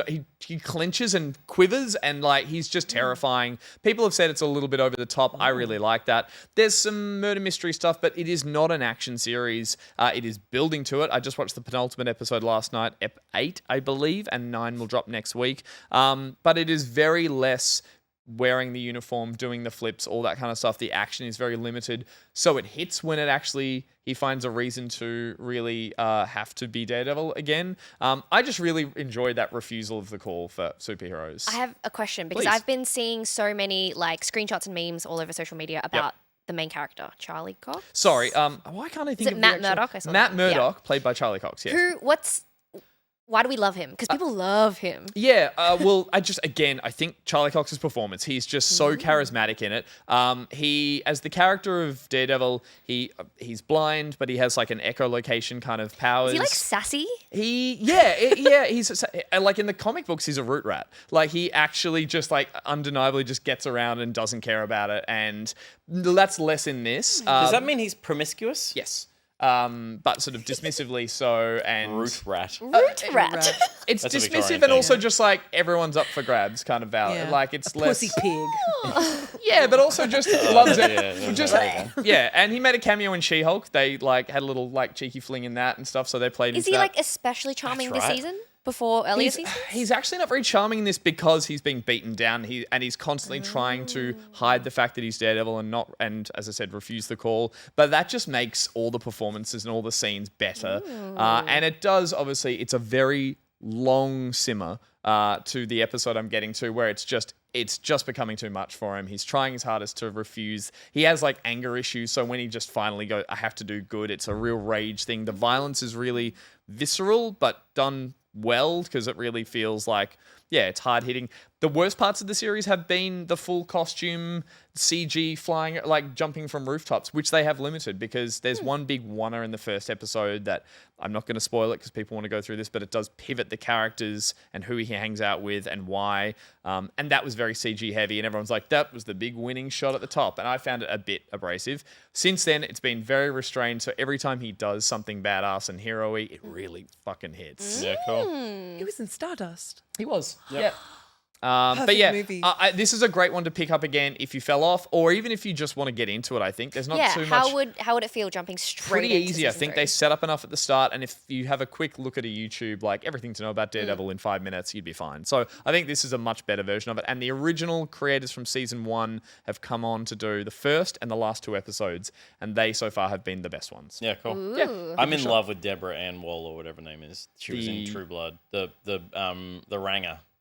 Yeah, I forget her name with I don't know K. the character name. She was so She's- good in True Blood. I love that show. Oh my god. Amazing. Karen Page. You know, yeah, Yeah, cool. she's great in the whole seasons, or the whole way through. Yeah, yeah. She's Yeah, really but Daredevil's, amazing it's really good. I'm a big fan of it. performer. Ruby. Yeah. Blast through this. I tried to watch The Electric State and I got bored, so Alright. I turned that shit off. And it's I like- put on I put on Companion. I was about to call it The Companion. I put on Companion, which is a horror thriller. I'd say a bit of both. Not full on horror. Throller. Thriller. Yeah. Psychological horror, maybe. Yeah. Yeah. And it's. Oh, I love this movie. Yeah, what a joy! It is What good. a joy! And it's. I'm now immediately regretting choosing it because I'm like, how much do I want to give away here? Because it's a good one to go in blind. But that being said, the kind of big reveal's very ham-fisted towards the beginning. But basically, you meet the first meeting of this couple, Iris and I went to call him Jack because it is Jack Quaid, and I'm Josh. not Josh. Is it, or is that his name in Josh? Yeah, it's me. Dolphin Pan says big reveal is in the trailer. It is I've in seen the- the trailer. Oh, beautiful. the Okay, trailer. great. Yeah. There's Okay. 2 teaser trailers. So basically, you meet this couple, Iris and Josh, the first time they meet in the supermarket, and it's very, very cute, very meet cute.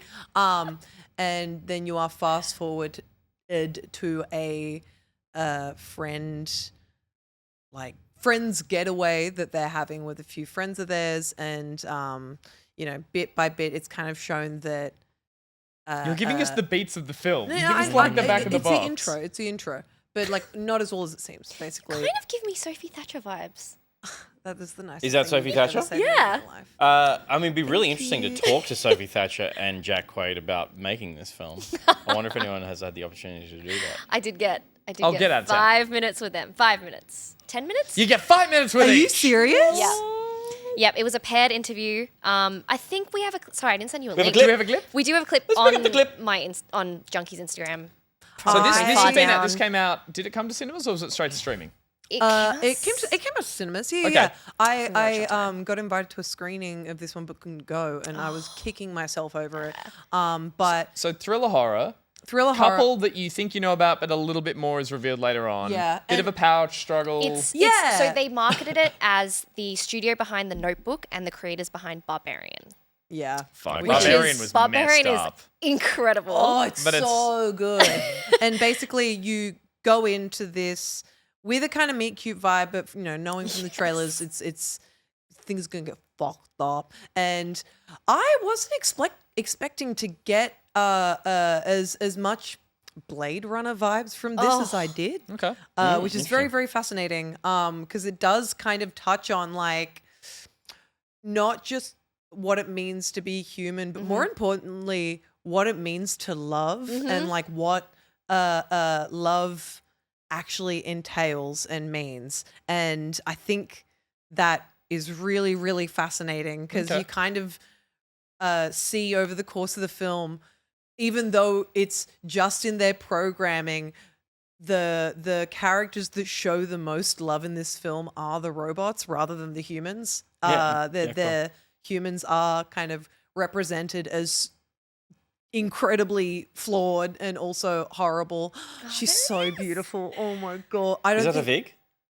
Is that? Will she be Avik? Is that Avik? Is she wearing a Vic? I don't think so. No, I don't think so. Because I think she's blonde for Yellow Jackets. Yeah. Oh, I- interesting. So this, yeah, I mean, the way that this movie played with horror, sci-fi, and rom-com, and like you said, like Blade Runner, Got like it, yep. so much has a lot more depth than I expected. Jack Quaid is just, I love him from the He's boys. also just Yeah, kicking he goals was- at the he moment was in really this good. Novocaine. There are I a do few, know there are a him few too, line yeah. deliveries from him where I was like, He does that thing where they cast. Is that a spoiler? They use his personable reputation Yeah. to his strength. good to yeah, good effect. interesting. Yeah. to good Great. effect Cool. in a movie where you're kind of finding Fuck yourself empathizing with robots. Yes. Cool. Got it. But it Okay. Excellent. rocks. The gore is great. It's not Great. too intense, but it still Okay. has those moments of like, ooh. Yeah. That's gotta hoit. And it looks beautiful. One of my oh my my god. favorite question that I asked them was, what do you expect people to think after they watch the movie? And they were both like, huh? Because it's one of those movies. I was like, what Stumped if you? them, fucking idiots. Can't even I don't answer need my a 5 can't minutes, even answer I'm a simple question. We'll leave you with that. You just think about it Yep. for a bit. It's like, I remember thinking like, oh, imagine watching this movie on a first date, and it would be such a good like litmus test for being like, hey, so what do you think of that movie? Like, Yep. because it does say a lot about relationships. and Boys so on. rule. Someone going, I felt sorry for the guy. It's like, oh, I'm out of here. Or, Boys rule. Yeah, Girls it's do really, drill. really interesting. It kind of touches a lot on control. Control and coercion, consent. abuse, and, Yeah. and Okay, so it doesn't stray away. It doesn't get too up itself in terms of horror and No, it pulpiness does to not not. touch on those kind I of would elements say as well. the Okay, most cool. It's a science unrealistic. fiction film first. Yeah, Yeah, I'd I say think so. it's Yeah, sci-fi but I'd first. say the most unrealistic part of this movie is like how chill everybody is about like their mates just having fuck dolls. They're so not weird Is about Is that not cool? it. No, I'm cool. You're cool? I mean, It's I'm because- I'm fine. you better believe I'm cool. Oh. okay, two boots Billies. Look at you. It's not the only thing, but What? You So expect, Predictable. you That's all expect I'll us to say. wear one boot? You're crazy. I am kind of crazy. Last of Us Part 2 is out on Monday. A Minecraft movie you can watch in cinemas now. Daredevil Born Again is streaming on Netflix. final episode next Disney+. Wednesday, Disney Plus. Disney Plus. And Companion is available to rent or buy. That's what's on other screens. Pocketwatch. That's the other thing. It's also Pocketwatch? that. Thank you so much for joining us. Coming up next is our post show. First one in a while. Oh yeah, shit. And with the post show, thank you so much. My iPad died. With the post show, it's where we talk to the community and answer. No, you keep going. Talk to. Yeah, you're gonna do the ham dishes? Yeah. Thank you. Answer questions from the Discord. And have a look at the creative tab of the Discord. Which do we have an example? No, we haven't done this in a minute. Hang on. Let me find one. No. It won't take me long. We may have an example for you in a moment, but if you would like to join us in the post show, where it's a bit more chill out, bit more, one-on-one or like multiple on, you have to be part of our gold tier of the Patreon. I'll tell the thing that I couldn't say on the show. Oh, I want to earlier. hear that actually. I also want to hear that. The intrusive thought that was like, That's what the that's post- funny. That's the post show summed up. Intrusive it thoughts is that we funny. held. Okay. But if Not you cinema. Nice, Scorsese. fantastic. So if you would like to join us in the post show, you can good join fun. our gold tier. That'll give you access to any and all bonus content we've released in the past and will release in future, including playbacks earlier than the YouTube peasants get them, as well as completely uncut. So funny bits that we took out just for you, you get to see them, as well as all the bonus episodes of our old Pocket Buds podcast, as well as quarterly town hall meetings in our Discord that help shape the show, and the Pocketeer Discord role, which gives you priority selection for our community game night streams, which we've had a fair We've had a few few. of I'm going to lately. do more. I really, Yeah. really enjoy them. They're heaps of and fun. if you want to be part of the select team, because often those games only have like 6 slots or something for people to play with. So yeah, we jump onto the gold tier link in the Discord, chuck in the room code, or I poach people out of that to play with us. Thank you to Coach Bear and to Laughing Seal on the weekend as well, who joined me for the repo session as well with Matt Walkerman as well. We had a heap of fun. They were really delightful to play with. Coach Bear like led us through the haunted mansion. Nice. And Silently, mind you. and then had a voice, and Laughing Seal literally laughed their way through it all and would like turn around with me with a flappy head and be like, I'm having a really good time. So thank you to those two for coming along, and I want to do one of those again soon. It was great. That was fun. Leah, thank you so much for joining us. Thank you for having me. Where can we find you? I'm on Instagram and TikTok as Leah's Playthrough, and a lot of my like junket and interview content is on Junkie at Junkie on TikTok and Instagram. So as well. hang on, for someone who puts gaming below movies and TV and Look, K-pop, this is your an aspirational account is name. called Leah's Okay. Playthrough, and you're yet to stream You a haven't even streamed? playthrough. I haven't streamed Chap it. pointed out as well. You're streaming right now. It can be you are done. streaming Oh, right now. yeah, that easy? that's true. It can be done. That's true. Look, I would love to stream eventually. It may be on my goal for this year at some point. And yes, my channel name is called Leah's Playthrough just because I thought it was kind of cute. And it's like a playthrough of my life. you know? Oh, I see. You know, not Isn't okay. that- Come and join That's me way on too the nice. playthrough of my life. Follow now so that you see that video go up in 2 weeks from now, the first one. Of my stream. The very first video of the stream. Of the You stream. crying stream. over any Crying. Metroidvanias. Yeah. Yep.